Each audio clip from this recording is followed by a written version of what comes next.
Minnettar hemmeňe de like basýanlar, ýaýny paýlaşýanlar. Ýagny bir dogup döräp kiçik wagtyňyz şular ýalak zatlar görerin diýip pikir etdiňizmi? Men oturup köp zatlar pikirlenýän da şu kiçik wagtyňyz. Bizler ulwakan bolarys, o öýle işikli bolarys, el dünýalyk, el hatarynda ýaşarys diýip ýaşullarymyzy gözüňizde tutýardyk. Ýöne bizim döwrümiz nälik döwür boldy? Şu wagt ýaýny öçürdüm, bir çykyp çaý içdim, nan ýedim. Böylekle video roliklerini seyretdim şu wagt boýunum. Ýa meniň video roligimi dinläp video goýup öyle ýabaýa galdym. O täsir edýär ýöne görýäňizmi? Men şol gelip maňa söýük ýalar, sen şol türkmenleriň aňyny ütgetjek bolýan, o türkmenleriň ýoluny ütgetjek bolýan diýip gelip gyýgyryp söýük ýalar bol inaý görýärdim. Diýärdim ki men bir adamyň pikirini ütgedip bilerimmi? Men bir adamyň düşünjesini ütgedip bilerimmi diýip pikir edýärdim, öz-özüme sorag berýärdim. Ýöne dogrudanam adamlaryň pikirini ütgedip bilýän ekenim. Men şoňa şükür edýän. Adamlaryň pikirini ütgedip bilýän ekenim. O dünýä garaýşyny, özüne alyp barşyny ütgedip bilýän ekeniz. Diýmek, netije berýän ekeni. Oňlamana gelip bilese onoklara, oňlamana. Ýaýnyňy ýap diýýärler, seni ýok edýäs diýýärler, seni alýas o biz diýýärler. O, diýmek täsiri bar ekeni. Diýmek biziň ýaýnymyzyň, o söýleýän sözlerimiziň täsiri ulwakan derejede bar ekeni, täsir edýän eken. Çünki bu Irakdakylar, Suriýadakylar men türkmen diýip başlady. YouTube'da käbir videolar gördüm. Bu bizim siýasatçylarymyz bar. Bizim siýasatçylarymyzyň YouTube kanalynda goýan video roliklerini dinledim men. Oturup şol YouTube kanalyna girseň o bizim siýasatçylarymyz bar. Şolaryň video roliklerini dinledim bolýanam. Bular şol konsul pasol barada aýak aldygynda video goýup başlapdyrlar, pikirini aýdyp başlapdyrlar. Birazjyk canlanypdyrlar. Birazjyk canlanyp bir-birine daş atmaklykdan waz geçipdirlerden hem halka motivasiýa berip başlapdyrlar. Bu begendir ýa elbetde şol bir-birlerini atyp çapman, halka maglumat berseler, ýol görkeseler, tejribesini paýlaşdylar. Bu meni begendir ýa. Çünki bularyň ol atışygyndan, çapşygyndan bize haýyr gelmeýär. Birlere maglumat berseler, ýol görkeseler, tejribelerini paýlaşdylar, biz birazjyk okuyup toplaýas. Bilim düşünjämiz ösýär. Dünýä garaýşymyz ösýär. Ýöne bular şuna deňeç atyşyp çapşyp bir-birine sögüşüp bizlere hiç gelek syýasy tejribe bermediler.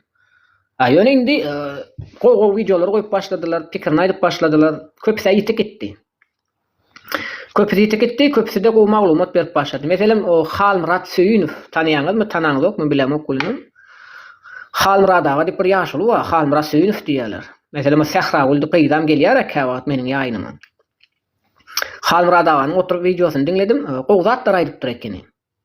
O ýaşuly aslam gowzatlar aýdýardy, çünki ol Saparmurat Türkmenbaşy döwründe deputat bolup işledi.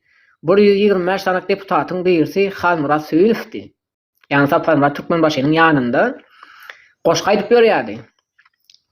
Saparmurat Türkmenbaşyny taryp edip goşga aýdyp berýärdi. Şo wagt siýasatçy bolup ýurtdaşynda. Şo ýaşulynyň video rolini dinledim oturup YouTube'da. Gowzatlar aýdypdyr ekeni, gow temalara diýipdir ekeni. Soňra Muhammed Düýeçini dinledim. Muhammed Düýeç agymyz asly Eýranly türkmen. Rahimjanam geldi. Rahimjanam soňky döwürler birlada bolýar bu ýigdimede. Ýigdimiň gany gaýnap durdy. Salam aleyküm. Salam Rahimjan, hoş geldin.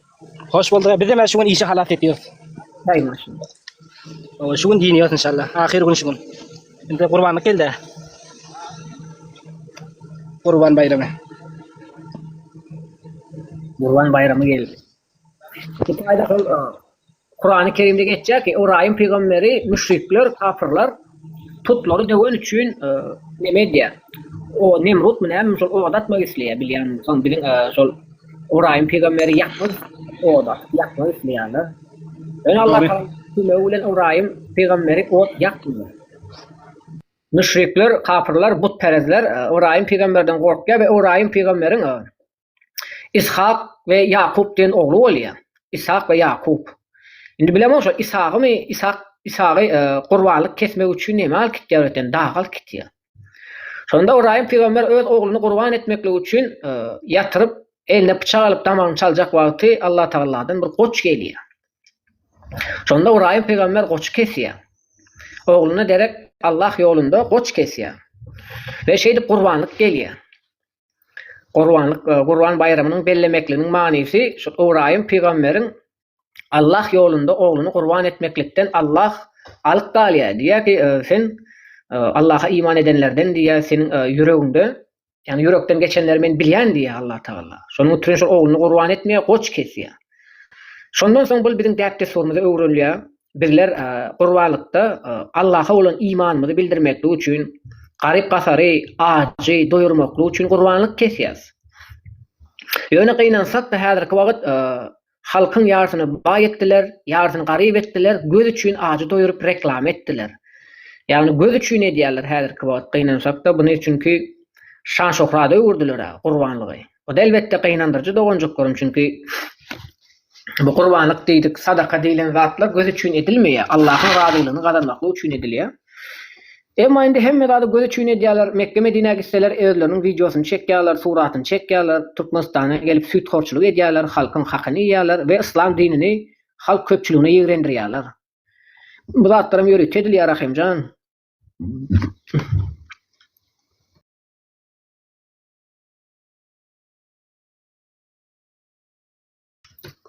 Şolar ýalak. Şol biziň siýasatçylarymyz Halmuradaga go video goýupdyr eken. Menim şonuň türün şu wagt dinledim. Şol Muhammed Düýçüni dinledim. Halmurad Söýüňi dinledim. Bir hilek enaý gördüm. Bularyň ikisi de Germaniýany işaret berýär sözlerinde. Germaniýadaky türkmenler diýär, bular Germaniýany işaret berýärler. Men oturup enaý gördüm. Bular oturup birden Germaniýa diýip başladylar. Germaniýadaky türkmenleriň adyny aglap başladylar. Men özüm enaý görýän ara. Ve Ömrüzak Omar Kulif aglapdyrlar. Ömrüzak Omar Kulif diýip Lewap welaýatynyň bir ýaşaýjysy, ýaş bir oglan Talip bady. Talip oglandy. Okuýardy universitetde. Bu oglan türkmenleri bir ara getirmeklik üçin diaspora açjak boldy. Ýani şol dernek diaspora diýilýär, şonu alap türkmen talipleri diýip bir diaspora açjak boldy Istanbulda, Türkiýede. Sonra bu oglany eýtdiler, yalan ýollar bilen Türkmenistana alyp gitdiler. Talip oglan. Sonra buny ýitirim ýok etdiler.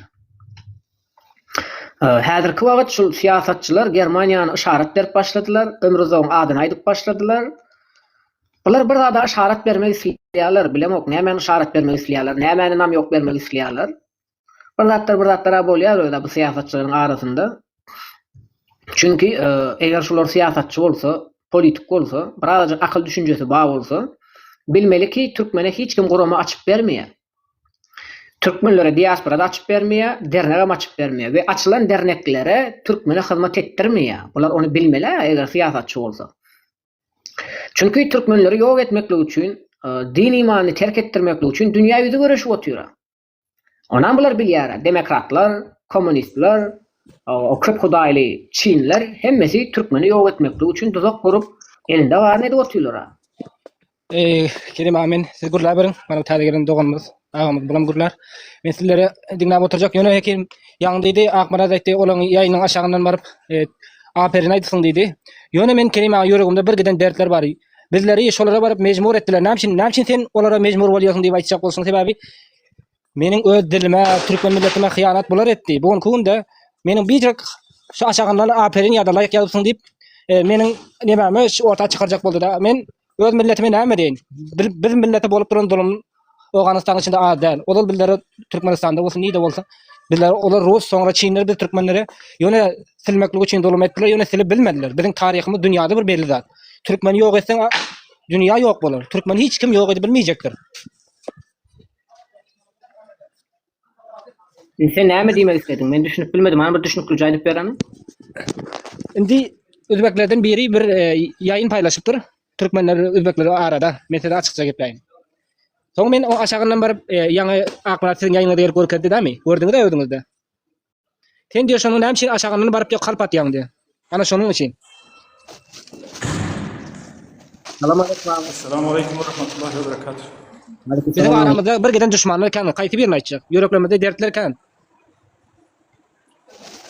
Näme Kerim? Onu ýagdaýlarym, dostlar, doganlar, agalar, inler. Hoş geldin ağam. Hammeleniz. Hoş gördük. Salam anlatayım. Haway, näme der. Mana Kerim ağa bilen gürleşip otyz. Ýöne kimeden türkmen da birek-birekle men sözünde düşemez ýok. Ýöne türkmen adi otyz taýda.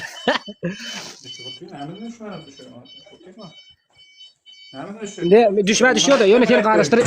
Ýok, ýöne sen garaşdyrýan diýjek bolýar. Kerim ağa.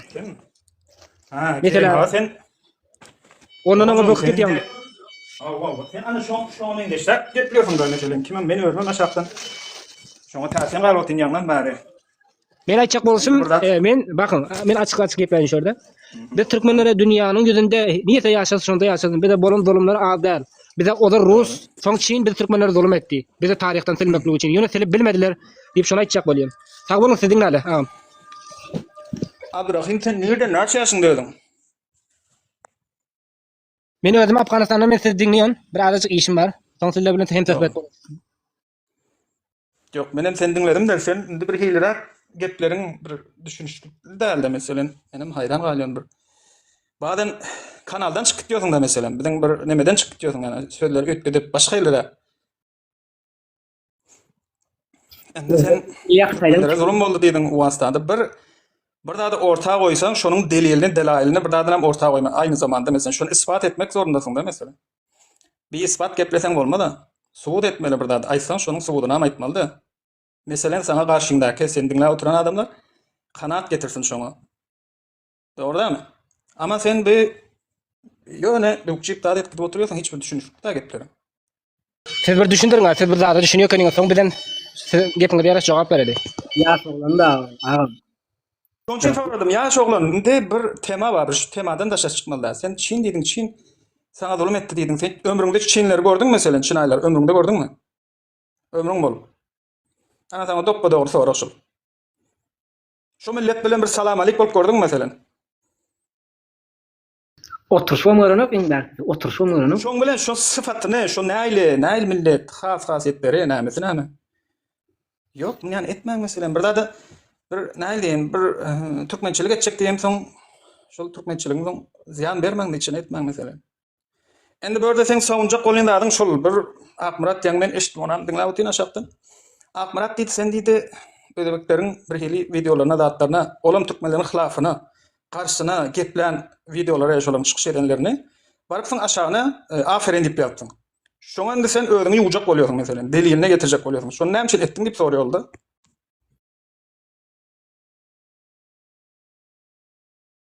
Endi sen oňa näme delil getirjek? Mesela şol Akmurat seni sorydy, benim sorýajak seni. Awa sana bir seni näil diýen bir kemtirip ýa sen hylafaňa bir geplen bolsa, sen o videosyna aşağına baryp aferin diýsen, o näme manany berýär mesela? Näme diýip jogap berjek şoňa? Özüň näme diýip soňunjak şonu?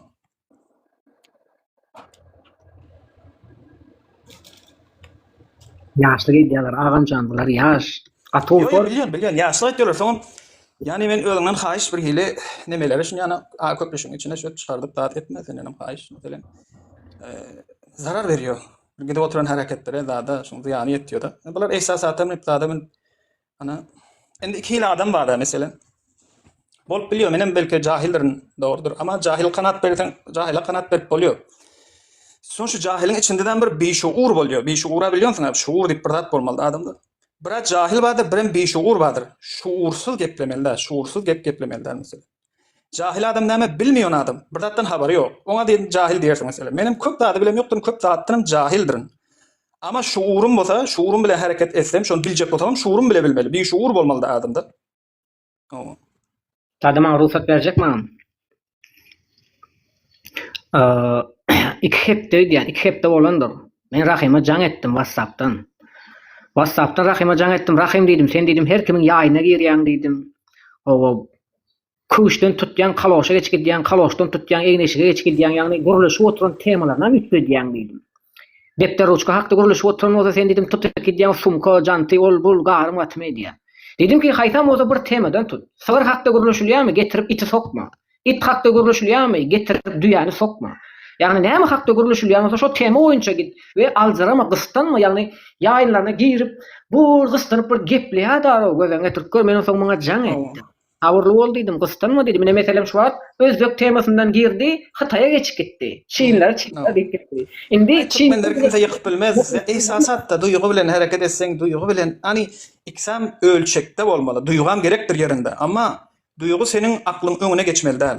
Duyguyunu aklın önüne geçiren vaktin şunyan aňasyrsın, şunyan ataklarsın, şunyan bimani bineme bir bunyat sözler aydarsın mesela. Sözün bir ondadan şöyle bir mecliste de hatta bir sözläninde bir bunyat del, bir neme del, bir delil del, sözlecek bolsaň şoňa şu zatlar gerekli zatlar. Ondan şu zatlar edip bilen yok mu? Şu zatlar sende yok mu? Her adama bir zat bilen Allah Teala öz bayit koyun, bet koyun şoňa. Bir özellik, bir hususy zat bet koyun şoňa. Sana meselen şol kelam nemesin beren derler şoňa haýyl bolmaly, haýyş etýän sen şöyle kabul etmelimen. Başga zatda köp adamlar da ileridesin meselende. Owa. Şoň üçin şu bir bunyat bir neme geplemeli da. Hawa kimleriň sözüni näme etdiň, ondan soň kimsäniň sözüni kesafat kıldyň demekdi bulady. Owa, şoň şekilde dikkat etmeli ondadan.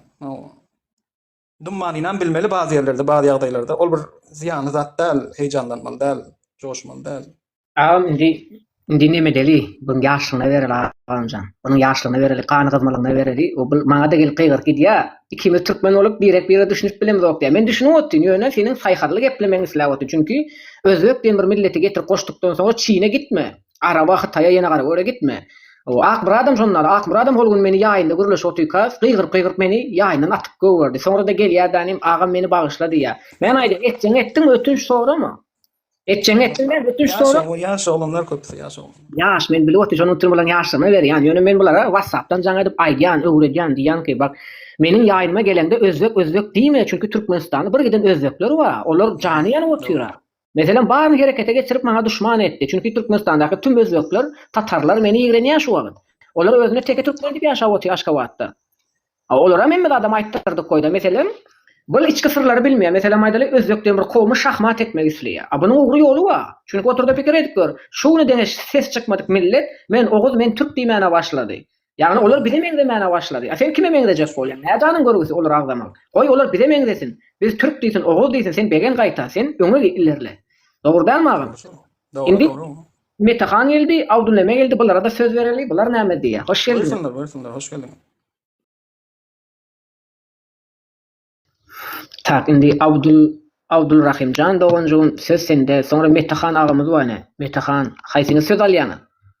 Metahan ýaşlym söz söylejekmi? Salam aleykum. Doğan tebrikler tawbadan ýaşmyň. Aleykümselam. Sana sağlıkmyň. Ayna benim bir goşulaýyn diýdim diýenemde. Doğru, burada yaşam var, yaşulan var, hemmesi var. Eşlik geliyorsa asas bu da şol, ana Türkmenistan'ın başındaki şey niyetim ben abasa da. Doğru, her bir yanlış insan yanlışlık edip bilir, düşünüyorsun. Yanlışlık etmeyen hiçbir adam yanak bolmuyor. Doğru, sen Türkmenlerimizde bir yaman şol birekten on yanak köpe. Näme diýsek de şikayet köpde. Amal bas edemiz ýok, doğan. Men köp adam tanıyorum. Köp niyetim Türkmenim özüm bolansoň Türkmen has, yani ki niyetim tanıyorum da. Diňe köp gep bolýar, lekin amal ýok Türkmenlerimizde. Ugan Türkmenlerimizde şol. İran Türkmenlerimizde şol. Ama Türkmenistan Türkmenimiz näde botyr? Diňe ödüne näde botyr? Ýok edip botyr. Meselende. Biliyorsun 2-3 milyon daşarda. Şöyle bana adam yörün küyüp, şöyle bana yaşlığımız gelip şuna şöyle koşuluyor senede. Şu anda. İnşallah yavaş bir niyaklı Allah'ın özü bir niyak beraydı, bir birleşip, bir ağız birlikte bir zatı bolaydır. İnşallah da. Yani ödip bir şöyle gepleşi versen, aydı versen ahir bir zat çıkmalı oluyordu inşallah. Bir yerden de. Mena şu an karaymışlar, digna batıyorsun, geliyorsun inşallah. Şunun için ama köp yani bir näme bolsa awal bir 5-6 ýylykda hiç bir rakam ýakly ýok tagında. Maşul göňleşip oturmak doğru özlemez hem de ya o adamı şu köpelde yaman ýakşy da şu gepleşdiňde adam ýalňyşa çykýar hem dogry çykar inşallah da. Doğru bir millete geplemeli däle. Mesela de bir millete bilmän durup geplemeli. Doğru bir tarihlarda gene burada dip eşitip doğru. Bu ya özbek bolsun ya özbekim asl insanyň hemmete birek bir dogan däle. Şu Adam aleyhissalam awlady däle. Lekin de insan şu şikayet edip yani şikayet edip bir zatı tapçak bolýar asasda meselende. Men şonu gamrak düşünýüm da derişde ogan. Ýenim galat düşünmäň da. Mesela eşitip diňe oturanlarda. Maksadyny bir ýanak bolsa bir amalan bir esege. Şaşır kapılaşın şu hakimlerin bir mi tutayın diyor ya marin kıyne ya bulmasa bu yana kıyında mesela diye bu şu baş vilayetin bir yerine tutup bir göz korkacağına diyor nekinde. Burada etmeli de mesela de. Temanı değiştirmeliyim. Temanı näme hakda gidýär? Bizim söz sözläp hareket etmeýänligimiz hakynda aýtdyň, dogry dämi? Yani biz söz sözläp etmeýän bir zada Biz Kur'an-ı Kerim'e sarılmalı. Allah Teala bizim peygamberimize näme diýär? İnsanlar diýär, Müslüman bolup köpülüp başladığı zaman diýär, Allah'a sag bolsun aýdyp başlady diýär. Demek halk köpçüligi şu wagt imrenip başladylar, Allah diýip başladylar, kelime şahadat aýdyp başladylar, Kur'an okup başladylar, köpçülikliğin Müslüman, İslam dinini tanap başladylar. Müslüman näme bolýar, İslam näme bolýar, din näme bolýar öwrenip başladylar. Demek bizler Allah'a sag bolsun aýdyp başlamaly, hereketi Allah ýoluna başlaýar. Çünkü sinetükler biz bärden men türkmen dip gyrýas, olar utaýdan Turan dip gyryp başladylar.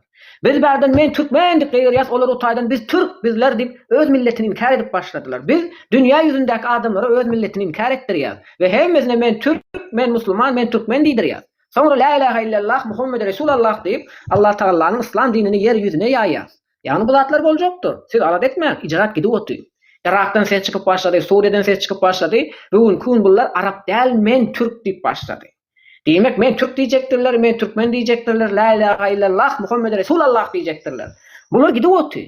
Yeter ki yine şu ağamızın aýdyşýarlyk, köpçülükde söz söylep halkyň öňüne çykan wagtymyz dogry maglumat bermeli. Iki sanak ýaş gelýär diýär ki sen näme üçin özbeklere like bastyň? Sen näme üçin özbekleriň goşgysyny reklam edýäň? Yani ikisem ýaş, Ahmar adam ýaş, Rahimam ýaş. Indi bu yaşlara WhatsApp'tan aýdýar, siz göze düşüp oturýarmyz. Sizi oyuna getirýärler. Meselem Ahmar adam biz bilen oýnak görýär. Çünki ýaş oglan bizi barlak görýär. Bir görsem özbekçe goşgular aýtdyrýar, bir görsem özbekleriň videosyny paýlaşýar. Bir görsem men özbek bilen duşman diýip gyryp adamlary üşürip oturýar. Yani ýaş oglan. Belki bunu biri ýönetip oturandy. Bir görsem baýdak galdyryp ýör, bir görsem onu galdyryp ýör, bir görsem bunu galdyryp ýör, bir görsem Rahim bilen tutuşyp ýör. Yani boş verin bular. Yani siz şu wagt göze düşdüňiz. Çünkü öňe var ýa-ni. Siz ilerlemeli dogonjuklarym. Mustafa söz bereyim, men köpem gepler oturmaýyn. Gepleýinde. Dogry aýtýarsyňyz, meselem bir millet bilen, ýani bir millet bizler bir millet bilen düşman bolup öňe gidip bilmiýärys. Bu gerçek gep şeýle dämin. Bizlere näde bu rahmet etdiler meselem de? İçimizden hain çıkardılar we başga etdiler. We bizlere maddi tarapdan gıynadılar. Meselem bak bizler tarapda Kur'an asıl aýdyşyňyz mesela diýildi şaga siz aýtdyňyz. Bizler Kur'any uzaklaşdyrýarlar elbetde. Mesela Afganistan'da Kur'an'ı uzaklaştırmadılar ama bizler yürüyme diyen ettiler. Mesela näme ettiler? Mısak çıkardılar. Adat çıkardılar bizlere. Näme deyip. Mesela kıyılların kalın kalın pul deyip çıkardılar. Näçe rupiya? 800 min Afgany, 900 min Afgany pul. Az pul da Afganistan'da sen ömür boyu işle. Şu pul tap bilmiyorsun. Türkmenistan'da öyle biliyoruz ki Mehmet dinden uzaklaştıran näre kandyny. Uğradan yoklar ve öwrenjek bolanam alyn alýarlar şöyle dämi. Bizler bir millet bilen düşman bolup öňe gidip bilmiýärys. Elbetde senen bar diýmek gerek bolar. Ha, düşman meselem bazılarından yaramazlyk gören bolabilir. Ketlerinden zulüm gören bolabilir ama bizler olar bilen düşman bolup bilmiýärys ýene de. Aýtjak gepim şul. Barada dogry aýtdyň. Kur'an-ı Kerimde Allah Taala näme diýär? Men sizi milletlere we dillere böldüm diýär. Birek tanamaklığınız üçin diýär. Ve diýär sizleri yer ýüzüne halife edip yarattım diýär. Indi özbekleriň kemçiligi nämede? Özbekleriň kemçilikligi men Türk diýmekliginde, ýani Rahimyň janyna ýakmaýan zat şol. Näme üçin bu özbek bolup men Türk diýär diýip gahar gelýär. Ýani olaryň bar kemçiligi öz milletini inkar edip men Türk diýip başlady. Goý diýsinler. Goý bize meňdesinler, goý Mahmulyň goşgusyny alsynlar, goý Emir Timuri Türk diýsinler, Türkmen diýsinler, bize meňdesinler, gaýta biz begenmeli, o görgüleri işlemeli däl ki. Yani Akbarat şonun goşgularyny dinleýän eken, goý goşgulary bar, goý aýdymlary bar. Mana Türkmenistanyň içindekiler özbekleriň döreden aýdymlaryny, goşgularyny alyp özleri ulanyp ýörler. Özleri döreden ýaly. Bu ajy hakykat, ogry biziň bagşlarymyz, artistlerimiz ogry. Çünki Özbekistanyň telewizionyasyndan ýa şolaryň TikTok'unda goýýan video rolikleri alýarlar. Özleri döreden ýaly bolup halka görüň berýärler. Meselem diýmek özbekler bize meňdäp başlapdyr. Mawtumulyň kitabyny okuýarlar, goşgulary okuýarlar, Kerim Gurban Efendimiň okuýarlar, dany özbekçe goşga aýdýarlar, ýani özbek dilinde. Çünki olar Mawtumuly biziňki diýip okuýarlar. Emma biz Mawtumuly bizden diýip, Seljuklu bizden diýip, Ertuğrul Gazi bizden diýip, biz olary meňdeýäsmi? Kitabyny okuýasmy? Goşgularyny aýdýasmy? Ýok. Emma özbek doganlarymyz edip otur. Kitap barny okuýarlar, çykyp goşga okap oturlar. Indi biz olara göýeripçilik edýäsmi şu wagt? Näme edip otur? İç garaşlyk edýäsmi? Hakyna garanda bir iç garaşlyk edýär. Çünki şolar ýalyk bolup bilemzok. Kitap okap ilmyzy, bilimimizi artdyryp bilemzok. Olar bize meňdäp böler. Gözeňe tutgur Mawtumulyň kitabyny okuýarlar, bir giden taryhy eserleri okuýarlar, aýdym çykarýarlar, goşgu çykarýarlar, kino film döredýärler, dünýä ýüzüne islendik bir şekilde gidýärler we dünýä ýüzündäki özbekler Özbegistana gelip bilýär. Emma siz türkmenler Türkmenistana gelip bilýäňizmi? Siz türkmençiligiňizi ýaşap bilýäňizmi? Ýaşamakly üçin alat etdiňizmi? Indi gelini biz Rahim bilen Akmurad'ın arasındaky dawasyny çözülme. Bular ýyllardyr uruşýar bular. Çünkü bular ýaş, bular dinlemekligi söýmeýär, dinletmekligi söýýär. Çünkü menmenlik bar kalypdy. Ene şu ýurtdaşynda ilçihana we konsulluk bar. Şonuň içinde Türkmenistanly özbekler işleýär. Türkmenistan döwletimiziň ilçihanasynda dogrymy Türkmen işlerini özbek işleýär, tatar işleýär. Biz 30 aýna men Türkmen meniňem işläsim gelýär ilçihanada. Näme üçin Türkmenistan döwletimiziň ilçihanasynda konsulluğunda tatarlar özbekler işleýär. Näme üçin Türkmen işläp bilmeýär? Çünkü Türkmenler gidip daýhançylyk edýär, kärendeçilik, çopançylyk edýär. Gidip garrylaryň aýtmaýyn diýsem bara. Gidip kenullarda işleýärler. Çopançylyk, daýhançylyk, kärendeçilik, telekeçilik. Olar bolsa aklyn ulanýar. Gidýärler migrasiýany okuýarlar, migrasiýada işleýärler, samolyot sürýärler, poýuz sürýärler, konsulluklarda, posostwada işleýärler, häkimliklerde, arçynlyklarda işleýärler. Türkmenlerimiz näme edýär? Türkmenlerimiz dağa çykyp goýun bakýar, çöle çykyp goýun bakýar, sygyr bakýar. O zeýkeşe gidip balyk tutýarlar, palta ýygýarlar.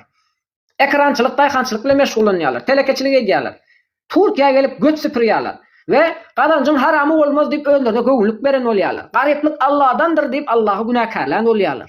Yani men akmak, men bilimsiz, men tejribesiz diýmeýärler. Allah'ı günahkarlaýarlar. Ay biz Allah Taala garyplyk sowgat berdi. Ay Allah Taala bize sabır etdi, şükür etdi. Allah'dan bir habara o. Kelime şahadat bilmeýärler, Kur'an okumaýarlar. Ol gündanym Emirhan deyip bir haramma meniň ýaýyma gelip sögüp gitýän haram bilen diliň çüýresin seniň. Gitti danym Sarynyň efirine barıp Sara sökdi. Saram aldy danym Kur'an kitaby ýakdy. Gözüň alynda ýakdy bara. Ol Emirhan deyip gelip maňa söküp gitýän bar agzyna gelen. Ana gitti Sara da sökdi. Dil bela dişgala diýe gitti Kur'any ýaktyrdy. Dilim çüýrejekdir Hudaý ýolun bilen. Çünkü Allah Taala Kur'an-ı Kerimde näme diýär? Olaryň Hudaýyna sökmäň diýär. Olaryň Hudaýyna iýgenmäň diýär. Çünkü olaryň akmaklyk edip siziň Allahyňyza söger diýär. Sizlere ziyan eder diýär. Şonuň üçin Kafirun suresi gelýär. Kafirun suresinde Allah Taala bizim peygamberimize näme diýär? Senin dinin sana, benim dinim bana diýär. Men senin dinine ananmaryn, sen de benim dinime ananmarsın diýär. Gözüňe tutkur. Emma bu Hudaý ýollar men musulman diýip gidip o taýyp barýarlar, onuň ejesine başyna söýýärler. Olam alýada Kur'any ýakýar. Gel görkel erkek bolsaň diýär. Bal prezidentiň bilen geldi diýär. Döwletiň bilen geldi diýär. Ine senin Kur'any ýakýan diýär. O bu haramlaryň erkek urkuçynyň agzyndan bok dökülýär o. Erkegiň urkuçynyň agzyndan süýjü söz çykmaýar. Sinetler gelip maňa agzyna geleni söýýärler. Soň gidýärler de Sara söýýärler. Sara malýada Kur'any ýakýar. Elinden asman ýere çekdi diýär. Bar diýär elinden asman ýere çekdi ine sen Kur'any ýakýan diýär. O näçe gaýdylýar şu haramlara? Ey Hudaý ýollar. Ey çöp düýünden bolanlar, birazajyk Allah'a iman edin, agzyňyzdan bok dökmäň. Ol bok sıçan götüňizi reklam edýäňiz, götü aşyk bolup jeleplere öýlenýäňiz, agzyňyzdan bolsa bok dökýäňiz Hudaý ýollar bara. Bir gaýrat, bir namuslar bara. Ne Kur'an okuýaňyz, ne din öwrenýäňiz, ne musulmançylyk bilýäňiz. Dinden uzaklaşdylar. Dünýä şol Akmurad'yň ýaýyna baran wagtym Akmuradjan dedim, Türkmenler dinden uzaklaşdy dedim. Bak Araplar dinden uzaklaşdy, halifelik Türkmenlere geçti dedim. Türkmenler dinden uzaklaşdy dedim, halifelik gitti dedim, ana Farslara geçti dedim. Farslar dinden uzaklaşdy, Peştunlara geçti dedim. Peştunlar dinden uzaklaşdymy? Türkmene geljekdir, Türkmene. Ýöne Türkmeniň din bilen oňa. Din bilen oklar. O zaman Allah Taala bize halifelik versin. Çünkü Allah Taala aýdýar, ben sizi milletleri ve dilleri böldüm diye. Sizleri yeryüzüne halife edip yarattım diye. Araplar İslam'ı terk etti, Türkmen'e geçti. Türkmenler İslam'ı terk etti, Farslara geçti. Farslar terk etti, Peştunlara geçti. Sen Peştun'u yenip bilmeýän, eger Peştunlar Allah'a iman edip Kur'an ýoly bilen ýöreseler, sünnetini berja etseler, hiçbirini yenip bilmejekler. Çünkü onu gorajak Allah'tır. Yenip bilmeýän siz olar. Çünkü olar Allah'ın ýolundan ýöreseler, Kur'anyň aýatlaryny berja etseler, garyplara kömek edip başlasalar, açlary doýurup başlasalar, azgynçylyk edenetleri ortadan aýyrsalar, hiçbirini yenip bilmejeksiniz. Şonu üçin birazajyk men musulman diýän bolsak, Allah diýän bolsak, Kur'any öwre ýörelim, Kur'an okalim, Kur'anyň aýatlaryny wagt edelim. Tağutun kar edelim. Birazcık aklımı dolanıyorum ara. Ol yeter artık o günde. Hazır men aysam Türkmenistan içinde bir giden milletler ve Hristiyan dinini anlayanlar var. Musulmanım da. Köp Hudaýlylar var, Hudaýsyzlar var, Hristiyanlar var, Krishnaitler var, Budistler var, Zerdüşler var, Şialar var. Köp zat var bizde. Nämetçe kesip ayıracak bunu. Çünkü Türkmenistan'ın adı Türkmenistan. O içi başka zat. Daşıcacak, içi möcek diýilen söz nereden gelip çıktı şu zatlar? Kayta biz beğenmeli. Çünkü adamlar öz milletini inkar edip başladılar. Men Türk deyip başladılar, Oğuz deyip başladılar, bize mengdep başladılar. Biz kime mengdeýäs? Biz iki tane gosuryň ýerine düşüp bir kesekleýäs bara. Bolmajak zatlara wagt sarp edýäs. Parça bölýärler, soňra ýönetýärler. Hudaý saklasyn, o men şol Haýyr Sahabat derneği we Afganistanyň içinde. Bir gidin garyp türkmenleri görkezýär. Öýme öý baryp un, ýağ, duz, zat berýär. Göz edip görkezýär. Indi ha türkmenler diýär. Şol näme üçin video paýlaşýar? Sizler Ýewropada, Türkiýede, o taýda bu taýda men türkmen diýip gygyrýaňyz, olar Afganistanyň içindäki garyp türkmenleri görkezip başlaýar. Olar Afganistanyň içindäki garyp pukara sadaka bilen eklenip oturanlar görkezýär. Aglaýar o adamlar. Adamlar aglaýar we Türkmenistanda ýaşaýanymyza şükür edýäs diýär. Senet gör şu wagt näme üçin şu videolary görkezýärler? Afganistandaky garyp türkmenleri görkezip olara sadaka berip Türkmenistandaky türkmenleriň gözüni gorkezýärler. Taguty tagzim etdirýärler. Vay şükür edýäs. Afganistandaky türkmenler sadaka bilen ýaşaýan ekeni. Owa bir kepdelik, iki kepdelik ýerýärlik çörek bilen ýaşaýan ekeni. Bizim günümüz gülýärler. Ýaşasyn serdar diýip taguty tagzim edýärler. Men size aýdy otyn Afganistandaky türkmenleri kontrol etmeklik, Türkmenistandaky Faragony tagzim etmeklik. Çünkü hemme de şu taýdan çykýar. Horasan. Afganistan'ın dal Horasan dağlarında oğullar yaşadı. Selçuklu yenip bilmedi.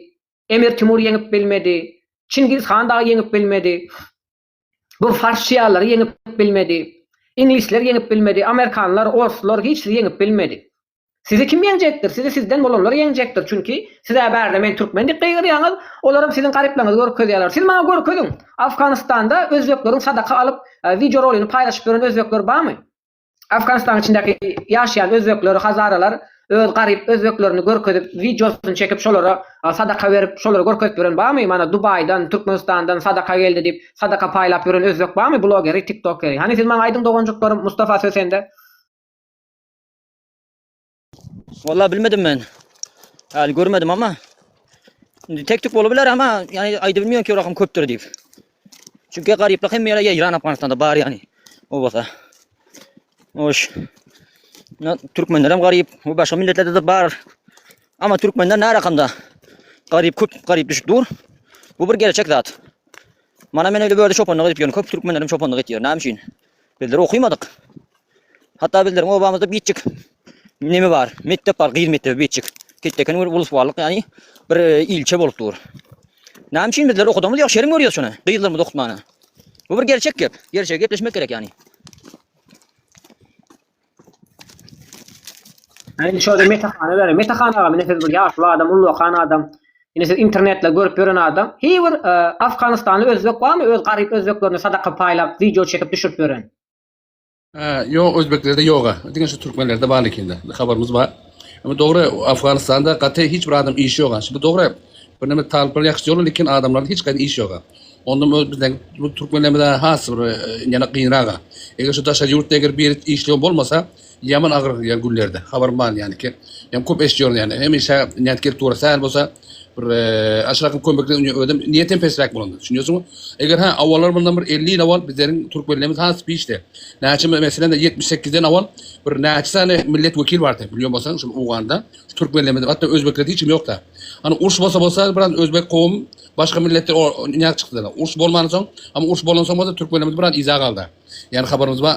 Lekin şu şu taşa ýurtda eger işlemeýän bolsa, eger şol gaty durumy gyna. Şol ýakda görüp otursan TikTok'da görýärsiň, her ýerden kömek barýar, zat bolýar şol ýakdana. Şu bolsa bu da türkmenen bilýärsiň. Ýaman bir namysçaňa. Bir zatlar bilip iş sat etmiyor, ama gaty gyna meselende. Ama bu türkmenlerde gaty köp görkezip duraşynda. Reklam ýany etýärler mesela. Yani habarymız var. Rahim dogunjun. Afganistanda ýaşaýan özbekleriň garyplary barmy? Şolar reklam edip sadaka paýlap ýörün. Yok, men onu yanak görem yok gene. Özbekistan'ın içinde var eken ama Afganistan'ın içinde onu yanak bir zat görem yok.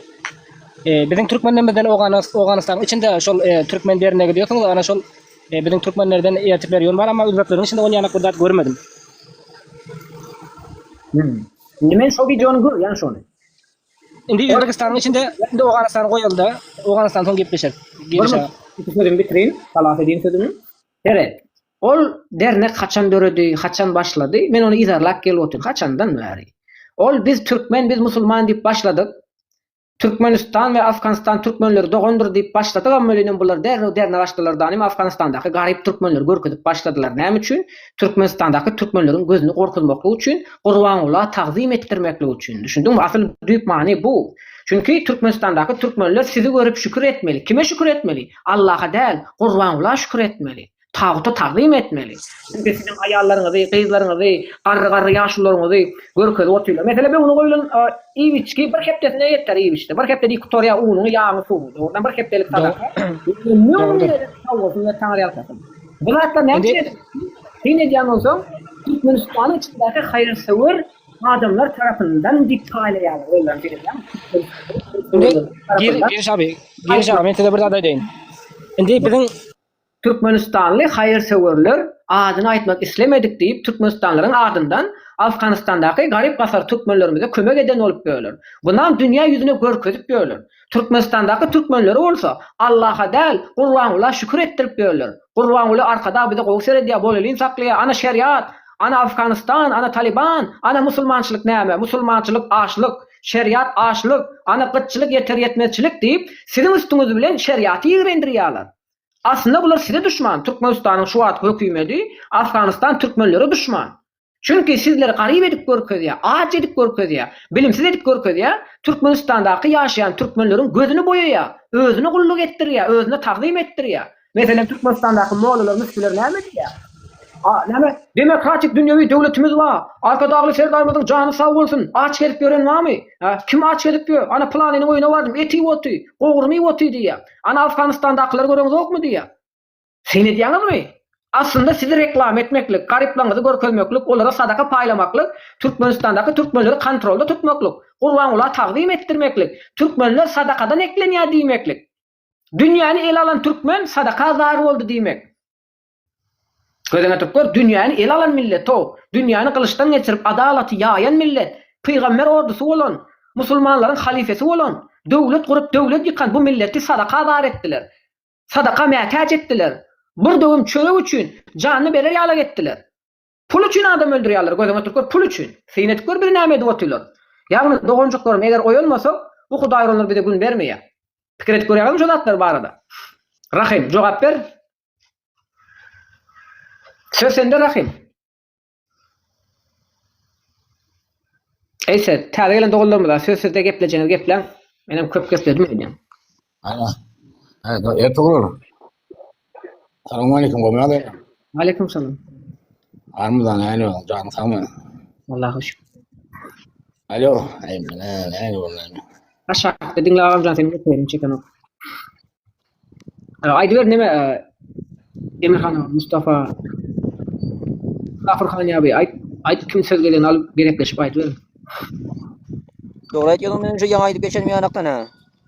Türkmenler Afganistanda nädip ýyda galdy ogul bilen. Ogul bilen bilimsizlikden. Yani okuýmady köpürräge. Bu bir dogry gep. Näme üçin okuýmady? Onun delili bar ki bizlere bir ýangyş musaklar, yani ýangyş nemeler çıkardılar. Näme bolýar? Däk bolýar, destur bolýar, şonu ýalatlar çıkardılar. Mesela 9 lek diýip gyýdyn galyň. Yani 9 lek diýmek 900 000 Afganistanyň pulu da. Bu al pul da Afganistanda işläniň bilen sen bunu tap bilmiyorsun. Ömrüň ötünçän. Daşar ýurda çykmasaň. Türkiýe gelip 3-4 men ama şeň ýana gidentim. Ha geplen o. Näçe gaýta aýtdyň Awganistanda gyýdyn galyň kança müň daralygyny muny hemmeden bilýär. Muny gaýta aýtdyrmakda bir manyam ýok. Bugün abileriň öldürimizde. Indi men gelişe şurada jogap berjek. Biziň aramyzda Awganistan türkmenleriň köp kynçylyk jaýlary bar. Awganistanda iki paýat grup diýip bir grup bar. İki paýat diýmeklik bir ketde bir baý adam bar. Şol öde Awganistan türkmenlerine garyplaryna bir ýylda ýyllarja kömek bergelen bir neme bar. Soň Türkiýede bolsun her bir ýerde biziň işläp beren türkmen doganlarymyzdan olaram şol dernege mesela o 100 kömek etdi, 50 kömek etdi. Her kim elinden geldikçe türkmen ýeter ýetmez jaýlara biziň kömeklerimizi ýetir diýip ana şol adama kömeklerini berýärler, olam şol kömeklerini ýetirip berýär. Bilmiyorum yani men başga Türkmenistan tarapdan şolun gözi gorkun diýip Awganistandaky bir giden kynçylyklar görkezýärmasa, sag bolan başga aýp diýjem, men ýoklar dinleýän.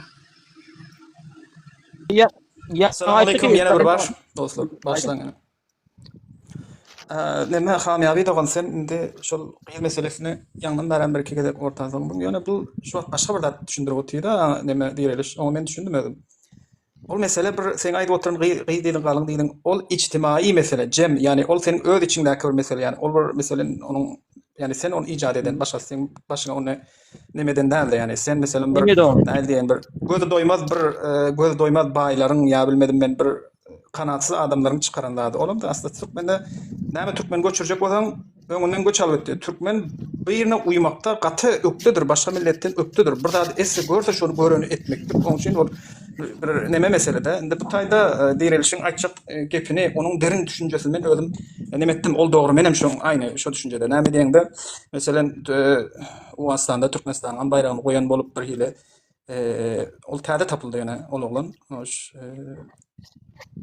reklam etdi birincisi. İkincisi mesela şonun arkası bilen insanların korkkan zaten hem açlık, yoksulluk. Şol açlık bile yoksulluk bile seni terbiye edecek oluyor. Başka bir millet terbiye edecek oluyor. O taýda Türkmenistan'ın bayrağının durmasının sebebem yürüyüşü şol. Ol hem de belli plan çerçeve içerisinde. Sen ne için mesela diýmek zarur değil mesela. Sen Türkmenistan'dan kömek geldi mi? Birinin kömek gelse şu kömek gelen adamın adına mı aýtmaly däl? Yani hayır iş onu bir görkezip bir näleýän onu bir reklam edip onu bir açayana etmeliler. Hayır işe gildetsen ýaşyrak bolýar. Sakla etseň mesela bir sosyal organlarda onu ýaymak, paýlaşmak bir zarur däl. Birincisi, ikincisi en duygusal damardan giriyor olardy. Ötmen berseden bolýar. Mesela şonu gysga kesiyor. Yani nerede bir adam garyby näde duygulandyrjak, näde baglatjak. Ana men şonu aglatyp bilýär mesela.